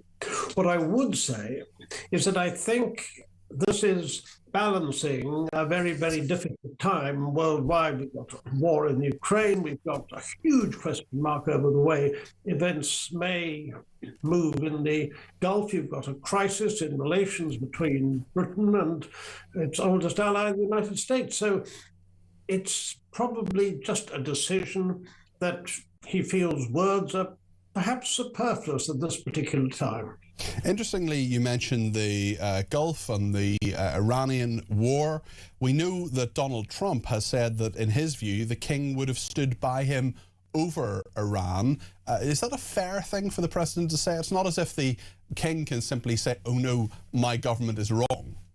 I think it's a matter of a lack of understanding of how our Constitution works. Of course, he's postulating some form of world whereby the king could, as it were, as a monarch without any particular responsibilities, as opposed to acting on the advice of his government, would supposedly support him. I mean, Donald Trump dreams, and this is one of his dreams. But what it does mean, of course, is he greatly values his friendship, as he sees it, with King Charles. And then also the case that after he lost the second election, King Charles, with his famous black spider memos or letters, kept in touch with him, and that was noticed. And he greatly enjoyed, of course, the second state visit. But we're in a very, very awkward time at the moment, and that puts it very mild. Yes, interesting in all of that, actually. And when it comes to UK-US relations, there's a lot happening, certainly in regard to Peter Mandelson. We know that prosecutors are working with police officers probing Andrew Mountbatten-Windsor and Mandelson's links to Epstein. But a story in Private Eye this week, Private Eye magazine, the satirical investigative magazine, suggesting that the King may well have questioned whether it was a good idea to appoint Mandelson to the ambassadorial role to America in the first place. What do you make of this? Well, as well he might. Of course, it's confidential, and we'll never have that confirmed, I don't think. But I wouldn't be at all surprised. I mean, we know Sir Keir Starmer was aware of Mandelson's connections with Jeffrey Epstein. Clearly, he wanted somebody who saw as a form of an insider who he thought was close to Donald Trump. But considering the fact the month before it was announced the Epstein files were going to be released, I mean, this was taking a huge risk. It was totally irresponsible. There's no question about it at all. And, of course, it's led to a disastrous, well, denouement we don't know yet because, of course, charges are being examined. But after an arrest, as with Andrew Mountbatten-Windsor. So a very, very, very impetuous gamble that clearly failed. It would be interesting to have that confirmed, that the King questioned its wisdom. He may well, when at an audience, when Keir Starmer came for the weekly audience, or it's possible. But again, it's not something that we should know, because unlike, say, David Cameron, who leaked details of royal confidences, Sir Keir should not, and I hope he doesn't. Yes, certainly. It's interesting as well with the state visit coming up. Do you think it's fair for various politicians, Sir Ed Davey, for example, and others, saying that the state visit should not go ahead because of domestic and international concerns, especially when we've known it's been in the diary for a very, very long time. And the point of a state visit is that it's meant to, at least anyway, transcend politics.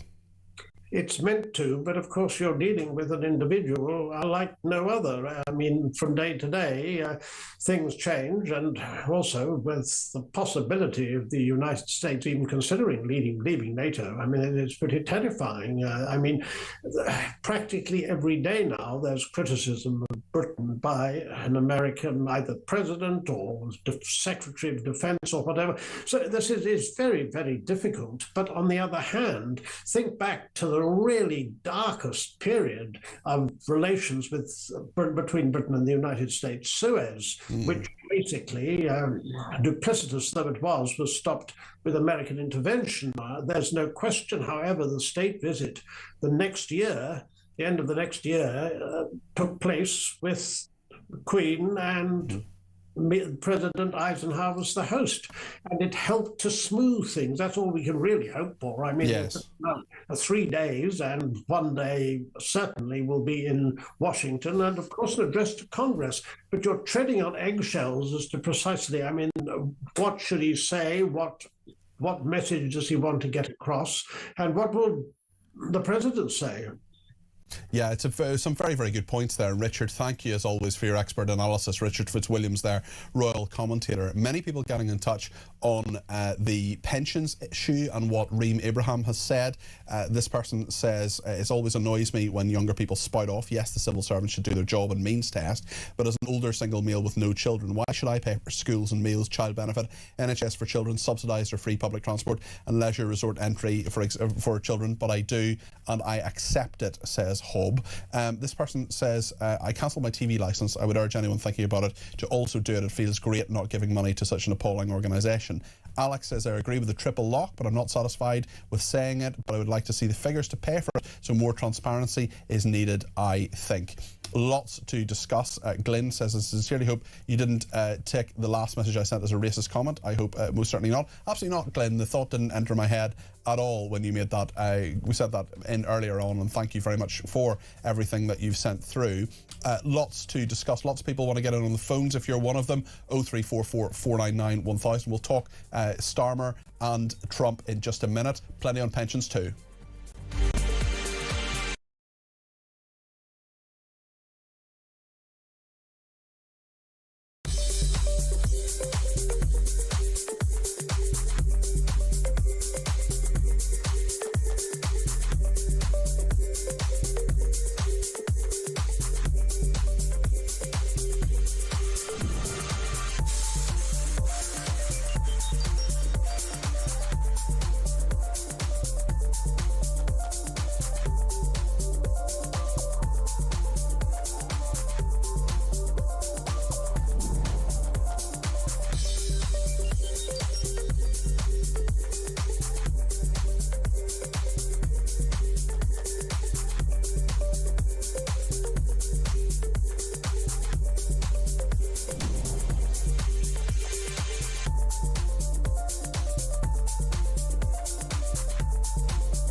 across the UK.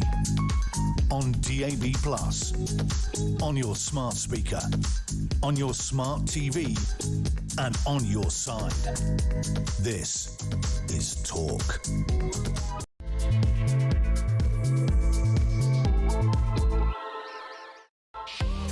It's just gone 9 o'clock. This is the Evening Exchange. Thank you so much to everybody who's contributed so far. Loads of calls, texts, tweets and voice notes coming in. We're going to get to as many of them as we can between now and 10 o'clock. We're also going to be talking about the travel situation over Easter and the fact that there are big changes coming to a bus near you. What so many people forget, especially the London-based media, is that if you take a journey on public transport, it's almost certainly going to be on a bus rather than a train. Not that you would know it.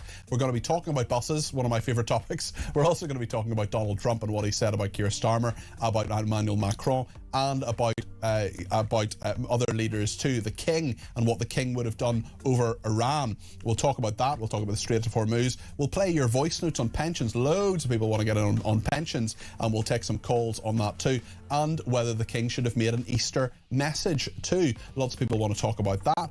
Various things on shoplifting, whatever the topic that you want to talk about. Marks and Spencer's interestingly saying that they don't believe Sadiq Khan that London is a safer place under his leadership. They're not taking a potshot at him necessarily verbally, but they are certainly saying that they don't believe London is safe, and that as we've seen those ridiculous and awful scenes from Clapham in London previously over the last few nights. A lot to talk about with all of that.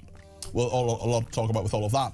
Whatever you want to say, however you want to say it, 0344 499 1000 is the number to call. You can text me 87222 with the word talk in your text. You can tweet me at talkTV, follow me at Peter Cardwell. You can send me a voice note, less than a minute please, a couple of those in a minute, on 0344 499 1000, the same number for WhatsApp text messages, or you can ring me on that number too. Lots of opportunity to get your voice on the air in the next hour here on Talk.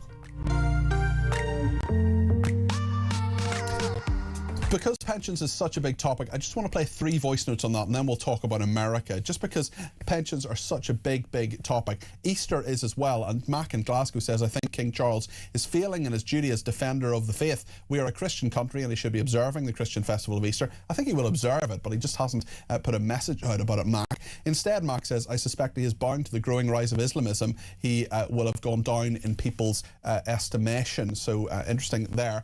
On pensions, Sarah's been in touch. This is her voice note. I live in an area in South Croydon where there are houses worth 800, 900, £1 million. That's in Croydon. Yes, people in this area have worked hard, very hard. People like my parents, who are probably in a £600,000, £800,000 house. That wasn't what they paid for it when they bought it.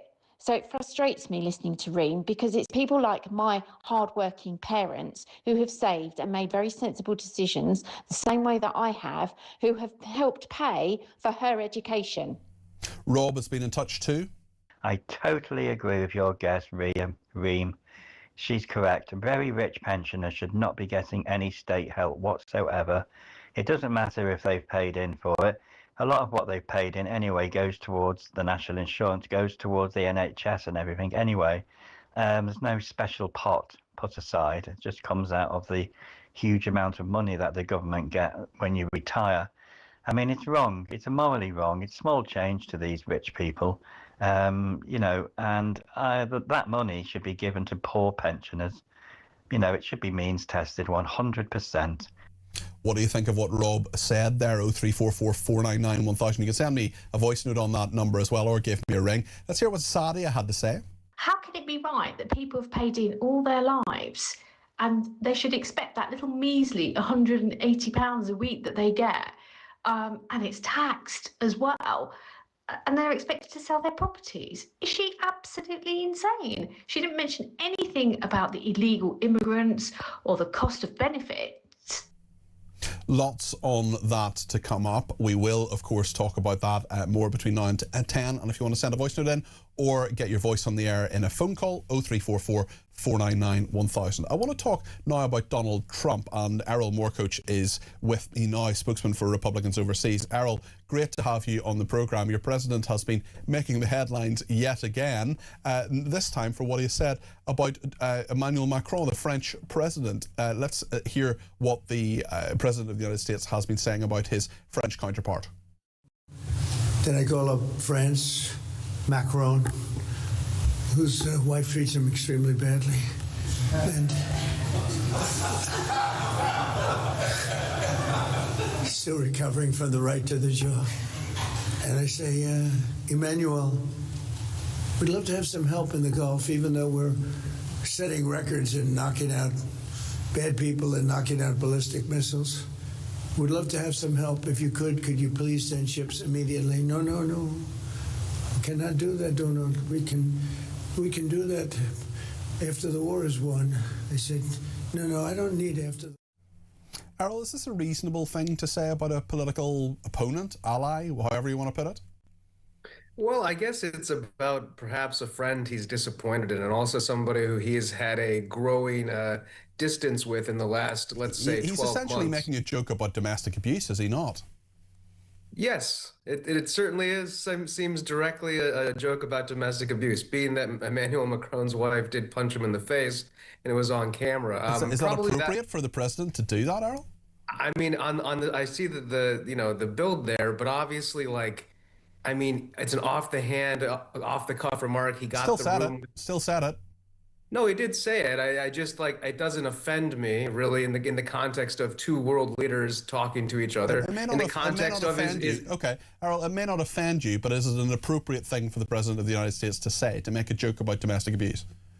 When you frame it that way, the answer is no. I mean, it's not reframed, is it? It's a reasonable question. I mean, that's not the way he sees it as a joke. He sees it as his wife punched him in the face. It's not really domestic abuse the way it's being portrayed in the U.S.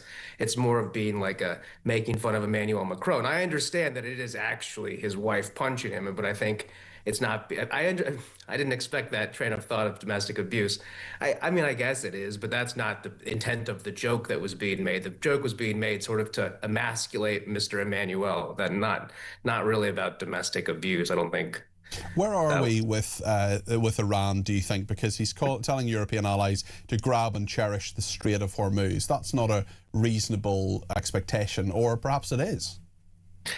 Well, I mean, from a force multiplication standpoint, Europe could do it. I mean, the idea that they would do it is pretty ludicrous. I think Donald Trump is more, again, just goading them along the lines of the certain help that he had expected them to grant them. Not that he expected a lot of support, but I think France not allowing the U.S.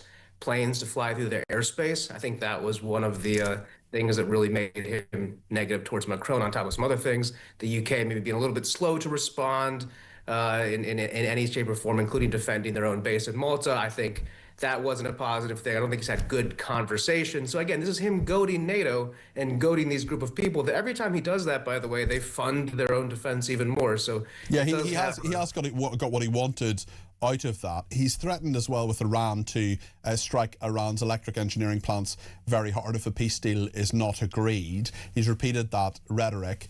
He has also domestically fired Pam Bondi. Can you talk us through this and why it's happened? It's related to Epstein. Yeah, I just think if you look back at it, when she came out holding those files up, saying, we've got the files, they're on my desk, get ready, everybody, and then nothing. We had nothing. It was egg on the face of the entire administration, and Pam Bondi was the sort of orchestrator of all of that. Meanwhile, while they've released these documents, they've made themselves look more and more guilty of what they accuse the Democrats of doing. And now the Democrats are able to use their own campaign material against them, even getting lampooned by South Park and every AI creator possible. Pam Bondi couldn't have been more of a character as far as on X goes, you know, the stuff that was being created. So I think in the end, she drew far too much attention and painted the administration in such a negative light on such an easy win. It was just a lob serve, and instead it was managed so poorly. So unfortunately, I think the president went in a different direction. He didn't do it in a cruel way. Obviously thanked her for her service, but she obviously wasn't the right fit for what we were trying to do. Was she just not up to the job, do you think?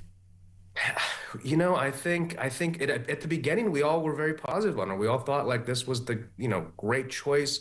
You couldn't have found a single conservative who was negative on Pam Bondi, because the way we saw it, she was highly competent and was going to deliver and going to execute, and she sold it that way.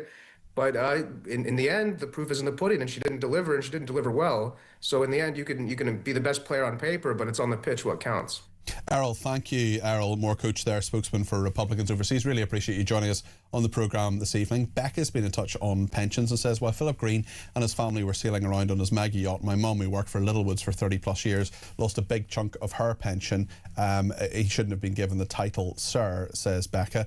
John says, if national insurance isn't for your pension, why is your pension reduced if you've not made enough contributions? A very, very good point there. Loads of tweets coming in on this as well. Let me just read a few of them to you.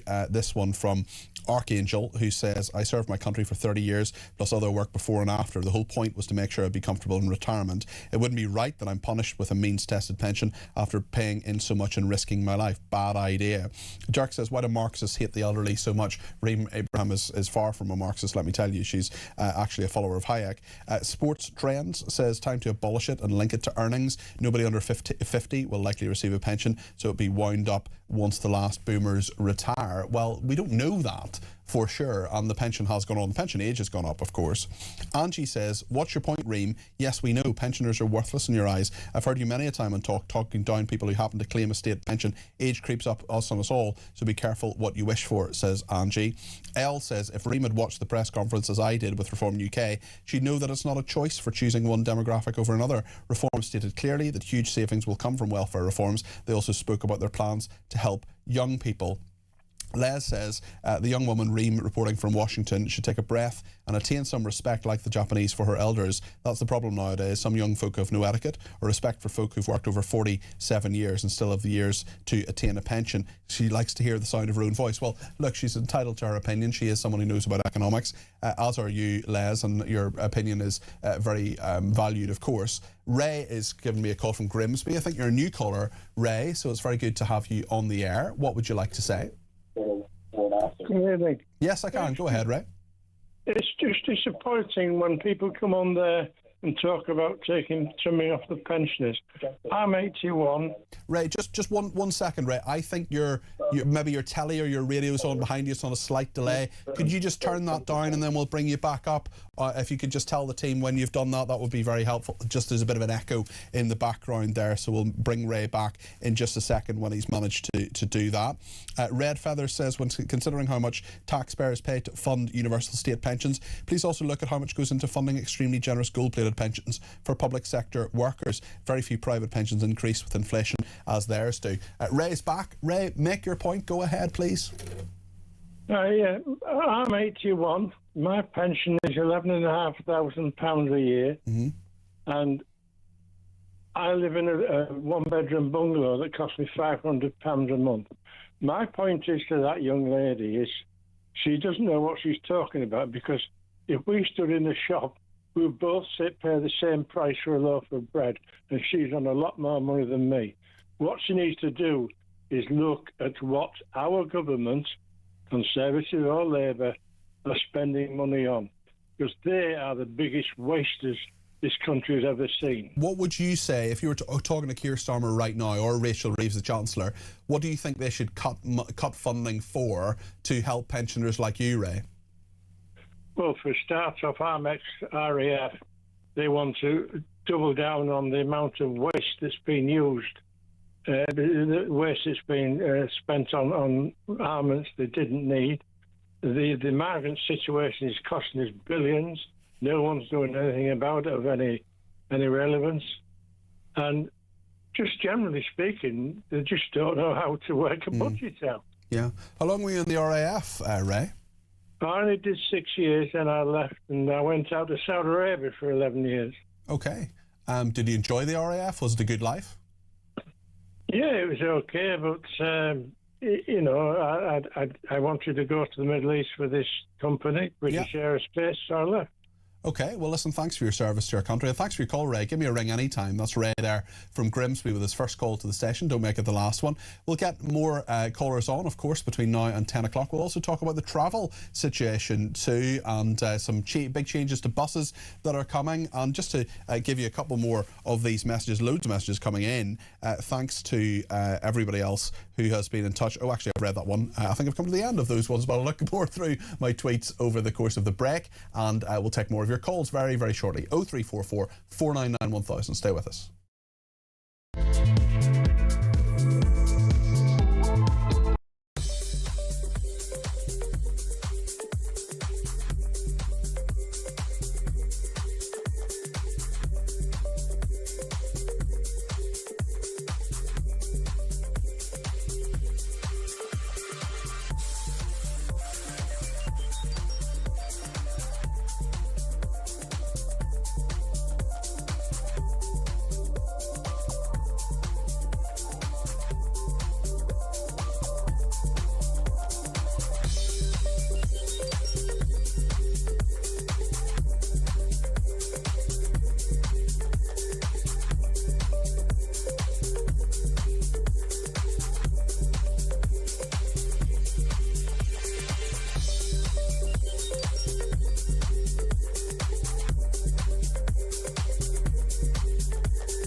Breaking news until breakfast. Two men, aged 47 and 45, have in the last hour been arrested in connection with the Golders Green arson attack. To me, symbolising absolutely a rise in anti-Semitism. Again, nothing from the government. Breaking news. It's just a small matter. They have just an announcement saying transgender girls, i.e. boys, they must leave girl guiding by this September the 6th. We are buying from Norway because they fully exploit their share of the North Sea oil and gas fields, and we don't.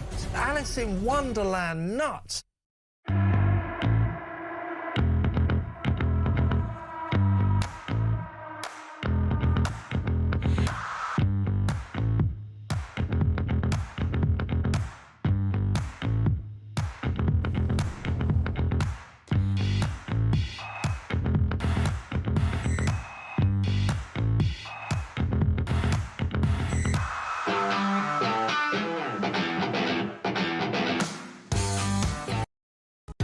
Across the UK, on DAB+, on your smart speaker, on your smart TV, and on your side.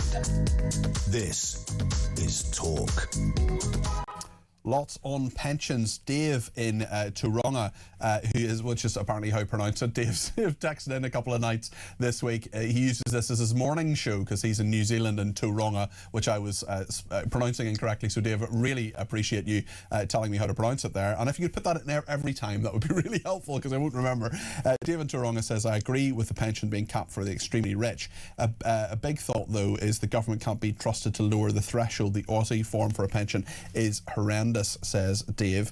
And another person says, I really think Trump should just stop talking sometimes. It's all well and good doing and saying what he wants in the back of his military power, but people around the globe have little or no respect for him, and it's getting worse by the minute. It will come back to bite him one day. On Rob's message earlier on, he was very much in agreement with Reem Ibrahim there. Nicholas Heath says, Rob is obviously not a pensioner. I would like to see him manage on £156 a week. Nicholas contacting me there on Twitter, so thanks for that. Lots of calls coming in as well. Let's do a few of those now. 344 499 1000 is the number to call. Get your voice on the air. Grace is in London and has some thoughts on the King not doing an Easter message. Grace, I know you're a Christian, and a very happy Easter to you for Sunday. I know it's a very important part of the year in the Christian calendar, arguably more of a big deal than Christmas. Grace, what do you think about the King? Happy Easter to you too, and to anyone Happy else. Easter. I mean, it is indeed, yeah, it's very significant. Although the event that we're recognising has significance at any time in the year. So I'm always feeling joyful about how at Easter Jesus took the penalty that we deserve and defeated death, rising again, so that we're offered through him eternal life if we turn to him repentantly. And I think that's a reason for joy. And so to me, it seems a shame that Charles would not want to talk about it. I don't think he's kind of obliged, because I don't think that... Well, it's interesting you mentioned that, actually. Philip has been in touch on Twitter and says, "Evening, Peter. The late Queen didn't do an Easter message every year. She only started it during the pandemic. It's by no means a royal tradition, but maybe you think it should become one."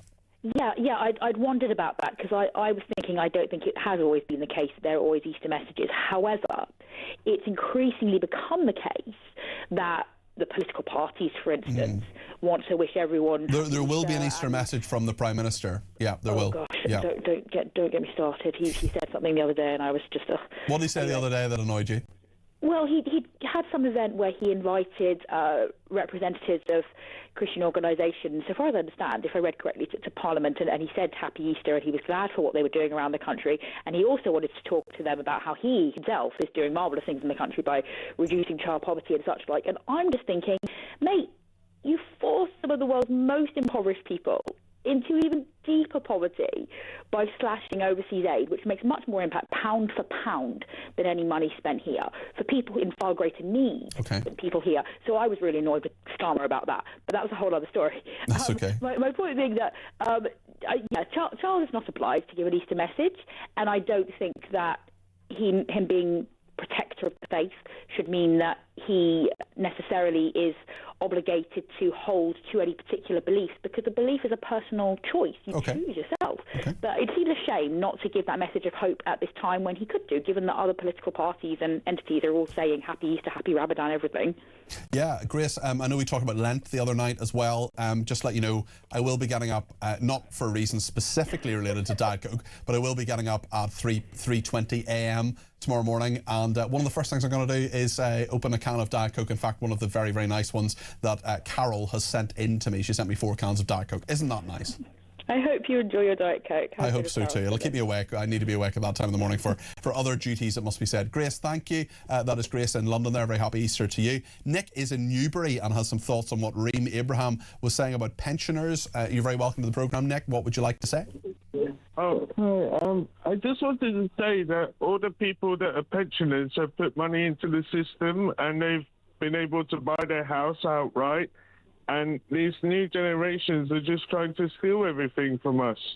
You know, they just think they can come and take people's houses because they don't have one. I don't think Reem is saying that you should not have a home. She's saying her view is that you should sell your home, move somewhere smaller, and release some of the money from it, rather than having people like her who are younger and working and can't afford a house in the first place to give a pension that isn't means tested.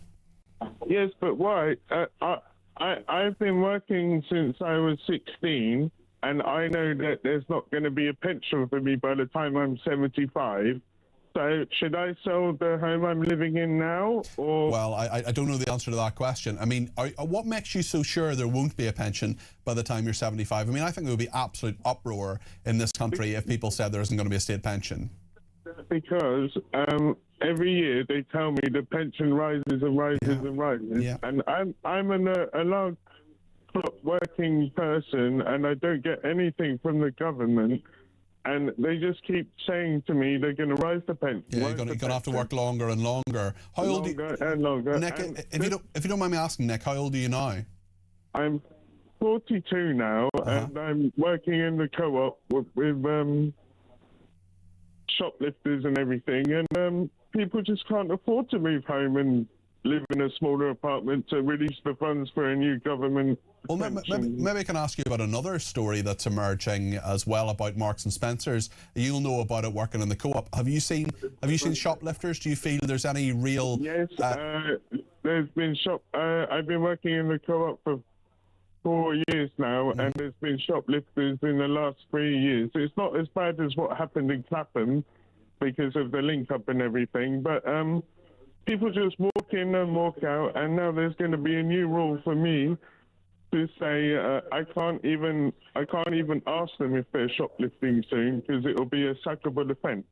Hold on. Say that again. So there's a thing coming down in the system that says I can't even challenge the shoplifter, not take the products off them. I can't even say, hey, are you stealing? Because it will be a sackable offence. Why would you be sacked for that? I don't know. It's because do you remember that guy on the train station that flushed himself, and the two guys tried to yes, say, hey, tried to help, tried to sort it out, and tried to help the people who were on the train. Yeah, getting in trouble, you know. Yeah. I'm a frontline worker in this situation, and it's getting worse by the day. Do you feel safe, Nick? Do you feel? Not as bad as Clapham, but yeah. Do you feel if you report someone that the authorities or your bosses will do anything? Yes. My manager actually got assaulted trying to stop someone 2 months ago, and he actually got maybe a warning or something because you just can't approach these people anymore, you know. That is crazy. My goodness. Listen, thank you for that, Nick. Really appreciate your call on both those important topics. We're about the same age, so of course we're thinking about. We're starting to think a little bit, Nick, about pensions in the future and so on. I'm 41, you're 42. Really appreciate your call. Thanks for it. 0344 499 1000 is the number that Nick called. Also, Keith in Hampshire rang that number too to talk about what Reem Ibrahim has been saying. Keith, you're very welcome to the programme. What would you like to say? Hello, Peter. Yeah, I think she's talking complete nonsense, which is the politest way I can put it. If you've worked hard all your life and you're lucky enough, you paid your taxes, etc., etc., and you're lucky enough to get a £1 million home or over £1 million, why should you sell it and move away? Where are you going to go? Move away from your family? Move away from your friends? Move away from your grandchildren? Where, you know what I mean? Where are you going to go? It's not as simple as she. I don't know how old is she? 10, mental age. No, she's an intelligent young woman. She just happens to disagree with you, Keith. Well, sorry, I disagree. But like I say, if you had £1 million home or more than that, okay, Peter, and you got your friends and family in your town or city, around you. What are you going to do? Just up sticks and go in the middle of nowhere? Let's engage with her argument a little bit, Keith, and say, is it fair if you're a pensioner and you're sitting on this gold mine, basically, you're sitting on maybe you haven't paid £1 million for it, but it's worth £1 million. Maybe you've paid a lot less than that. Maybe it's been in your family for generations. But you're getting money from a state that can't afford it, from taxpayers that can't afford it.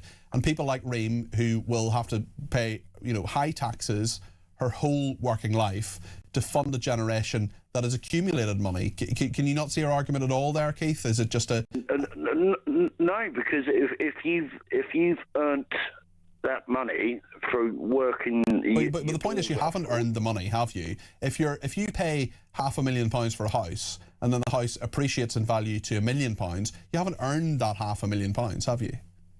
Yeah, but that's asset rich. Yeah. It's not money in your pocket, is it? Well, but the point is she's saying you can make it money in your pocket. You can get that £500,000 in this example if you sell the house. Yeah, but then you might have to move away from your friends and your family and your grandchildren. That's what I'm trying to say. Yeah, you might not, though, Keith. You might find a little bungalow around the corner. Well, you might, but you might not. Okay. Keith, listen, thanks for your call. Really appreciate it. Really interesting thoughts there from you. and from all our callers this evening. Actually, there's loads that we can get into, and we'll take more calls between now and 10 o'clock. And if you want to get your voice on the air, 0344 499 1000. We're going to talk about the travel situation next. It's coming up to Easter, and also what's happening on buses, because local leaders are being given the power to introduce contactless payment systems on buses, trains and trams. Also, passengers across England are going to be able to track their bus in real time with Google Maps. So we'll talk to the travel correspondent of The Independent, the doyen of these things, Simon Calder, in just a minute. Stay with us.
Across the UK, on DAB+, on your smart speaker, on your smart TV, and on your side. This is Talk. Now then, I want to talk about the travel situation over Easter, but before then, Simon Calder, who joins us now, travel correspondent of The Independent. Simon, great to have you on the programme, and I want to ask you about these local leaders being given the power to introduce contactless payment systems on buses, trains and trams. Now, I use contactless every time I take the public transport network in London, whether I'm on a train or a bus or a tube train. But the point is that a lot of people will maybe see this as convenient. Other people actually will say, oh, they want to keep using cash. What's your thought on this, as it's the point is that it can be done right across the country? Yes, the only possible future solution, at least for the next 10 years, before we get to the stage where either you will be tracked through your facial biometric and the system will say, oh, that's Peter Cardwell. He's getting on the Jubilee line at London Bridge. Let's see where he gets off and let's charge him appropriately. Or they will be tracking your mobile phone. Those are the two. I do worry if Claire Balding gets on the train at the Jubilee line, whether they charge me instead. Well, no, the system would simply say, and I think you revealed this to a stunned nation a few minutes ago, he can't be 41, a young man like that. Anyway, that's not important right now. But what it is that contactless is absolutely the way forward. I've just been in Chengdu in China, okay?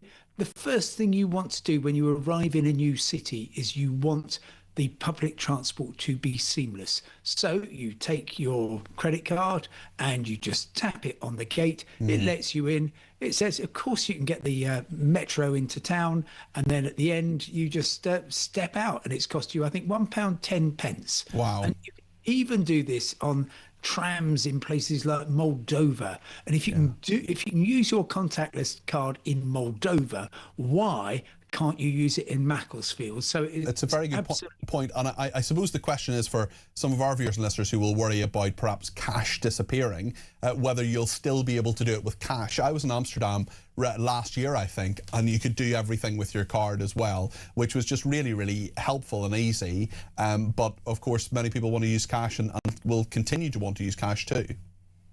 Yes, they will. And if you can sense some hesitation, that is because I've been looking at the latest figures over how people buy rail tickets. And buying rail tickets, of course, is, you might be going to the next station down the line, or you might be going to the other end of the country. But the number of tickets bought at ticket offices is only 1 in 10. Wow, okay. And the number bought in ticket machines is 1 in 12. So almost everybody is either using a contactless, because so many journeys are made in the London area using that technology, or actually slightly more than half of all tickets are bought online. So I'm afraid you do have to get used to the idea that actually we are moving into a digital society, and probably contactless is the way to go. It's already the case. I mean, the London Underground, you try and buy a ticket for cash. Yes, you sort of can do it, but it's going to cost you an awful lot more. Yeah, so and that's a part of the incentive structure as well. Forgive my ignorance, Simon. Are there other parts of the United Kingdom where you can use contactless systems? I know in Northern Ireland, I don't think you can. There is a card that you can use. You can sort of top it up, similar to the Oyster card in London. But are there other parts of the United Kingdom where you can use contactless systems? Yes, but they all have different systems, and that's the infuriating thing. So, for instance, the trams in Manchester, yes, they have got contactless, but they've got particular locations on the platform where you have to tap in before you get on and then tap off at the end.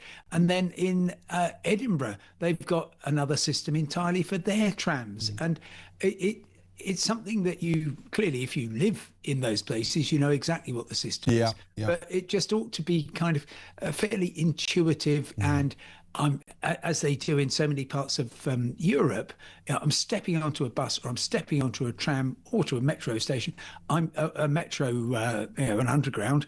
I'm going to tap my card when I get in, and that signifies I've started the journey, and it will register when I get off. So this is going to be a blessing for a lot of people. I hope it will also boost public transport use, because clearly there's an awful lot of empty space on lots of public transport. Well, and if you can make it easier for people to migrate to it, because they're not scrabbling around to find £2 or whatever, so much the better.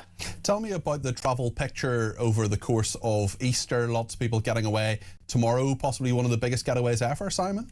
Yeah, look, I was hoping you wouldn't ask, Pete, because it's going to be quite tricky. So let's start in the UK. The main thing is for rail travellers, the West Coast Main Line going from London, Euston to the West Midlands, North West England, North Wales and southern Scotland.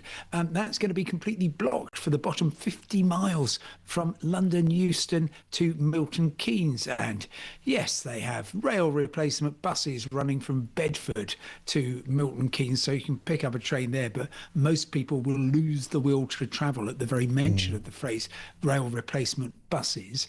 Elsewhere, there's going to be more work on other parts of the West Coast Main Line. So if you get as far as Birmingham, your problems could be only just beginning. Kings Lynn to Cambridge, that's going to be closed. Winchester to Southampton, usual stuff. But on the on the roads, tomorrow is going to be really busy, 10 till about 4 or 5. Start very early, or travel later in the day. Saturday, pretty much the same. Easter Sunday is really good time to travel anywhere. It's a quiet day. And then coming back on Easter Monday, you want to watch out for the M5 going northbound, the M25, of course, the usual suspect, the area around from the M1 round to Heathrow. So there's going to be chaos there. And then travelling abroad, oh my goodness, strikes by ground handlers in Spain don't seem to be doing too much damage so far, but what is doing damage is the very staggering start of the entry-exit system. It's supposed to be completely rolled out in a week from now, but I don't think it will be. Meanwhile, people are still missing planes because they're having to line up to give their facial biometric and or fingerprints at passport control. So good luck, everybody. Okay, Simon, thank you. Where are you in the world at the moment? I'm in London, England, but I am lucky enough to be travelling over Easter to Northern Ireland. Oh, lucky you. Want to be there. Excellent stuff. Which part are you going to?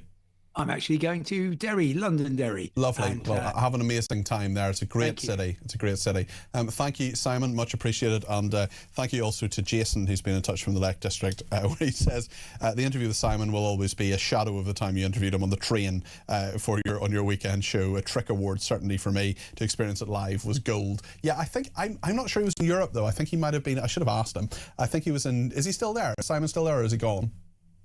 He's gone. I think it might have been a train in Japan or something. He was literally on the train with the camera, and then he was. Someone was like bundling their bag into a thing behind him. It was absolutely epic. I must find out where that is. I'll maybe text him and ask him which one that was. He's talking about travel, and one thing that would be a lot easier to travel with would be a nice wad of cash. We're giving you the chance to win a life-changing £20,000, completely tax-free here on Talk. That's £20,000 straight into your bank account. Spend it, save it, splash it. It's entirely up to you. Here's how you could be in with a chance to win. For your chance to win, text TALK to 83338. Texts cost £2.50 plus your standard network rate. Or call 0343 418 7260. Lines close 9th of April 2026, 4 p.m. That's when you'll need to answer your phone if it rings. 18 plus, UK residents only. This is a network promotion. Full T's and C's at talk.tv/win. So for your chance to win, text TALK to 83338 now.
When conflict breaks out anywhere in the world, it has consequences here at home. Talk War is your definitive national security briefing. From the conflict in Ukraine to the tensions in Gaza and the latest escalation with Iran, this is where you'll find comprehensive comment and expert analysis with multiple updates throughout the day. The Talk War podcast from Talk, available on the Talk app or wherever you get your podcasts.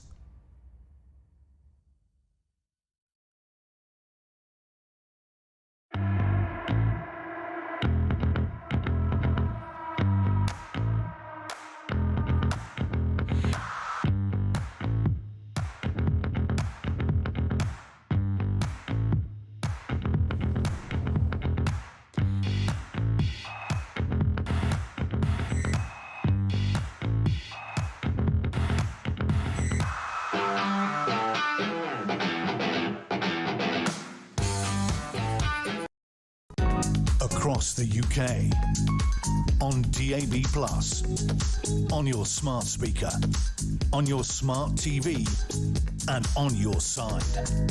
This is Talk. Claire has sent in a voice note on pensions. This is what she's told us. I'm a similar age to you. I'm 43. I did all right in school, went to uni, got a degree. I've worked ever since. I think it should be us that get our state pension. I think that people claiming benefits shouldn't get their stamp. that might give some of our younger generation these days a little bit more of an incentive to actually go out and work, knowing that when it does come to their time to retire, that they will have something back. Also, just cut the immigration bill. Don't give them anything. That would save us an absolute fortune. Claire, thanks for your message. I think a lot of people are going to agree with you on a lot of that. Nicholas in Mansfield has been in touch. 0344 499 1000, the number he has called. We're going to take calls for the rest of the programme. We'll have a quick word with Ash about what's coming up on his show with Andre between 10 and 1.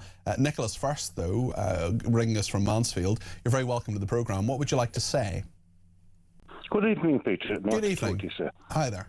Now then, it's about Ream, basically. I worked down the pit for, well, most of my life, for building site first and then the pit. Because I worked at the pit, I don't get a full pension, but I paid my 40% tax, I paid the maximum national insurance, and I get a reduced pension at the end of it. And I've basically struggled throughout my life, but, you know, with houses and just being able to manage. How much do you get from your state pension now then, Nicholas? £212 a week. Right, okay. Right, now, basically, when I worked at the pit, people that worked down the pit, the basic life expectancy after retirement was 6 months. Yes. So I've surpassed that now, so which is good for me. Yeah, of course, yeah. Long may it continue. The life expectancy is 6 months after you retired, and you paid your money in, and I expected something at the end of it, because I believe I deserve it. Of course. So when you hear what Ream says, what do you make of it? I think she's a bit entitled, to be fair. And she's not. Is she in the country anymore? She's in Washington now, but she was in this country for quite a while and was born here. I wonder, Nicholas, just if we just take her argument to some degree and say, why should, let's take me, for example, why should my taxes pay for someone, maybe not you, Nicholas, but someone who's sitting in a house that I'll never be able to afford, that costs £1 million or £2 million or whatever, and they receive a pension as a result that goes up guaranteed every year, whereas, you know, my salary hasn't gone up in 2 years, for example, yet pensions have gone up every single year. So how is that fair, Nicholas, do you think? Life isn't fair, to be fair. You know, that's the thing about it. I paid for people that live in far big houses than I ever could live in, and that's just the way it goes. I've had mortgages and you know, had people die, you know, when you're working with them because they get trapped or the roof falls in or whatever. And it's not, you know, and it's a bit more dangerous working down the pit than living in, you know, working in an office, to be fair. How long were you down the pit, Nicholas? 22 years. Wow, my goodness. And then did it close in the 80s or the 90s, or what happened? No, mine I actually left in 98, and the pit closed in the 2000s. The last one was at Maltby. I worked at 3 different ones. Right. Because you had to keep moving because they kept closing them. Started in 77. Must have been very hard work down there. Yes, it wasn't. It was fun. Okay. It was fun, but it was hard work. But it was the joking, and you had a very dark sense of humour to have to work down there. Yeah, in a very dark place, certainly. Dark. Nicholas, listen, thank you. It was very dark. Well, indeed. Nicholas, really interesting to talk to you. Thanks for your opinion. Let's hear from David in Aberdeen, what he thinks. Hi, David. Oh, hi. Hi, Pete. How are you doing? I'm very well, thanks. Yeah, what do you think? Oh, right. A question about pensions, if you don't mind. Yeah. Right. MPs are on very high salaries, as we know. They've got every single expenditure they get paid for. Now, here's another one. The second homes that people forget about, they rent them off their friends, right? Sometimes, yeah. Yeah, but they're allowed to rent another house closer to Parliament. Yeah, most of them, and what they do, they rent... I watched a Panorama documentary about 20 years ago, and they took all these people from their own constituencies and blindfolded them and took them round and said, open your blindfolds and round the right. That's where your one lives, but he doesn't live there. Mm-hmm. His friend lives there. Well, they've tightened up the rules an awful lot, David. I'm not saying... I know, right? Yeah. But anyway, the whole thing about it is the pensions. Now, our MPs, when they retire, allowed to draw state pension? Yes, state pension. Yes, they would get it. And do they take it? How many percentage would? I expect all of them take it. I mean, they would argue though that they've paid into it and therefore they're entitled to it. Yeah, but that's the discussion. You're saying these people with £600,000 houses should sell theirs, but most of these MPs have got 2 houses. Well, and that's part of the argument. I'm not saying it's not, and that those are assets that we should take into it. I mean, what do you think of the argument that if you do have an extra home, and a lot of other people have extra homes, not me, but plenty of people have a second home, should they have to sell that to fund their pension? Well, it's all down to the agreement of the state. If you're entitled to, like, that's the age you retire. Yeah. If you paid into that pot, yes, everybody should get it. Even though you're a multi-millionaire, but it's down to that person to say, look, I don't need this money. I'll put it back. How many people are going to do that, though, is the question. David, listen, thanks for your thoughts there. That's David in Aberdeen there. We just have a bit of breaking news now, and that's that Pete Hegseth, who's the US Secretary of War, he has asked the US Army Chief of Staff, Randy George, to step down. So Randy George is the US Army's Chief of Staff, and Pete Hegseth has asked him to step down. Once the Secretary of Defence, or Secretary of War as he now is, doesn't have faith in you, well, your number's up, really. So I think that is highly likely to happen in the next little while. Any more on that we get in the next 7.5 minutes, I will of course bring it to you, but that's what Pete Hegseth has said. Margot's in West Sussex and has given me a ring on 0344 499 1000. Margot, you're very welcome to the programme. What would you like to say? Yeah, hello. Hi there. A lot of people with very expensive houses, they bought their houses at a very reasonable price. Yeah. They worked very hard to buy them for their families, and they have got family homes now. Their families have left. Their houses are worth loads more than anything like what they paid for them, but they can't sell them because everybody's downsizing. You know, we're looking at houses at the moment, and we're seeing loads of really expensive houses on the market. Mm-hmm. Well, it's interesting how expensive bungalows are, actually, because, I mean, I remember looking into how much a close relative of mine's house is versus how much it would be for them to move into a bungalow. And there isn't a huge amount of difference depending on the area, Margot, so it's maybe not the simplest thing to do, and you don't necessarily release a load of equity necessarily by doing that, do you? No, absolutely. I know I've got friends with very expensive houses, and they can't sell them, and they're not rich, and the council tax is ridiculous. Yeah, they're asset rich but cash poor, perhaps. That's right. Yeah. Rich but cash poor, and they just cannot sell them. Nobody wants them. Okay. So, you know, you need to do more homework, that lady. Okay, Margot, listen, thanks for that from West Sussex. Appreciate that. Lynn's in Lincolnshire. I think you're a new caller as well, Lynn. Maybe it's the first time we've had a chat. You're very welcome to the airwaves and welcome to talk. What would you like to say? Thank you, Peter. Hello. Hello. I'd just like to say that I'm 66, just started to draw my pension, same as my husband. We've been together over 50 years. We've both paid into the system since we were 13. Since you were 13? Wow. Yeah, I was working when I was 13 and paying national insurance. And really? Goodness me. Yeah, and we've worked all our lives. We brought up 2 children. We bought a small house to start with. Then we worked our way up. We've got a nice house. But we still both work. So we both work. We still pay tax. And the pension that we receive. So when you hear what Reem Abraham says, what do you think of it, Lynn? Is that the chap that was on earlier? The young woman who was on earlier, yeah. Oh, I didn't see her, sorry. Okay. I saw the young man. Sure. I mean, the view of Reem Abraham is that if you have a home that is worth over £1 million, you should sell that and use some of that money to fund your pension. And that's ridiculous because when we started to buy homes, the homes we were buying in London were expensive, but we worked 3 or 4 jobs to be able to get our mortgages, and then we worked our way up, sold one, put a new deposit down. We went through our whole lives like that.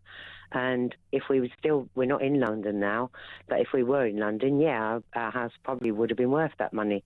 But it's money you can't use unless you sell. And if you stay in London, you wouldn't get much for your £1 million, really, and you certainly wouldn't get a bungalow. But if you move from London to Lincolnshire, you maybe would get some money out of that because the house prices might be a bit cheaper. Yeah, well, we moved to Lincolnshire because my daughter was born disabled, so we had to have a bungalow. And at that time, bungalows were far and few between in London. And that is a big thing for pensioners as well, isn't it, Lynn? Yeah, you wouldn't be able to buy a bungalow unless you were wealthy. Very few bungalows in London, yeah. Yeah, but we now work after we draw our pension, but we pay full tax on that. Work. We don't get any allowance because we take the pension. So what that means is our stately pension pays our tax. Yes, no, I know what you mean. And that mustn't feel particularly fair either. Lynn, listen, thanks for your call. Really appreciate it. Do give me a ring anytime, Lynn. Really interesting to talk to you, and all the very best to all of your family, including your daughter, who you mentioned there. Kevin is in Basingstoke. Kevin, I think you're probably going to be the final call of the evening as we come up to 10 o'clock and Ash and Andre take over. What do you make of the ITV drama, Kevin, that is showing Elizabeth I being played by a man? Well, I mean, she's dead. You believe in free speech. It's fictional. What's wrong with that? It's based on a real person, though. Yeah, I know, but it's fiction. It's not fact. I mean... And I get that, and I was given the example a bit earlier on in the programme, actually, of the fact that Henry VIII was played by a black man in a wheelchair. But we know Henry VIII wasn't in a BBC drama. We know Henry VIII wasn't a black man in a wheelchair. We know that Elizabeth I was a woman and not a man. So surely the bits that should be accurate, Kevin? Well, not if it's fiction. I mean, Lord Snowdon was gay, wasn't he? But you can't think that he was the only member of the royal family that's been LGBT. But I mean, we don't know it because they're secretive, aren't they?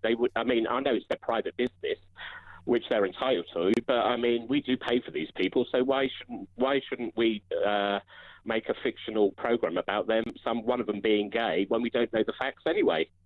I mean, it's a fair point, and there are a lot of royals throughout the years that have had all sorts of weird, wonderful ways that they have lived, gay, not gay, other ways in which they have operated. But my point, I suppose, is if you're making a drama about someone and you know the fact, a basic fact, that Elizabeth I was a woman, why should she be played by a trans woman who wasn't biologically a man? I mean, you're saying it's fiction, so it doesn't matter. Would you be happy for...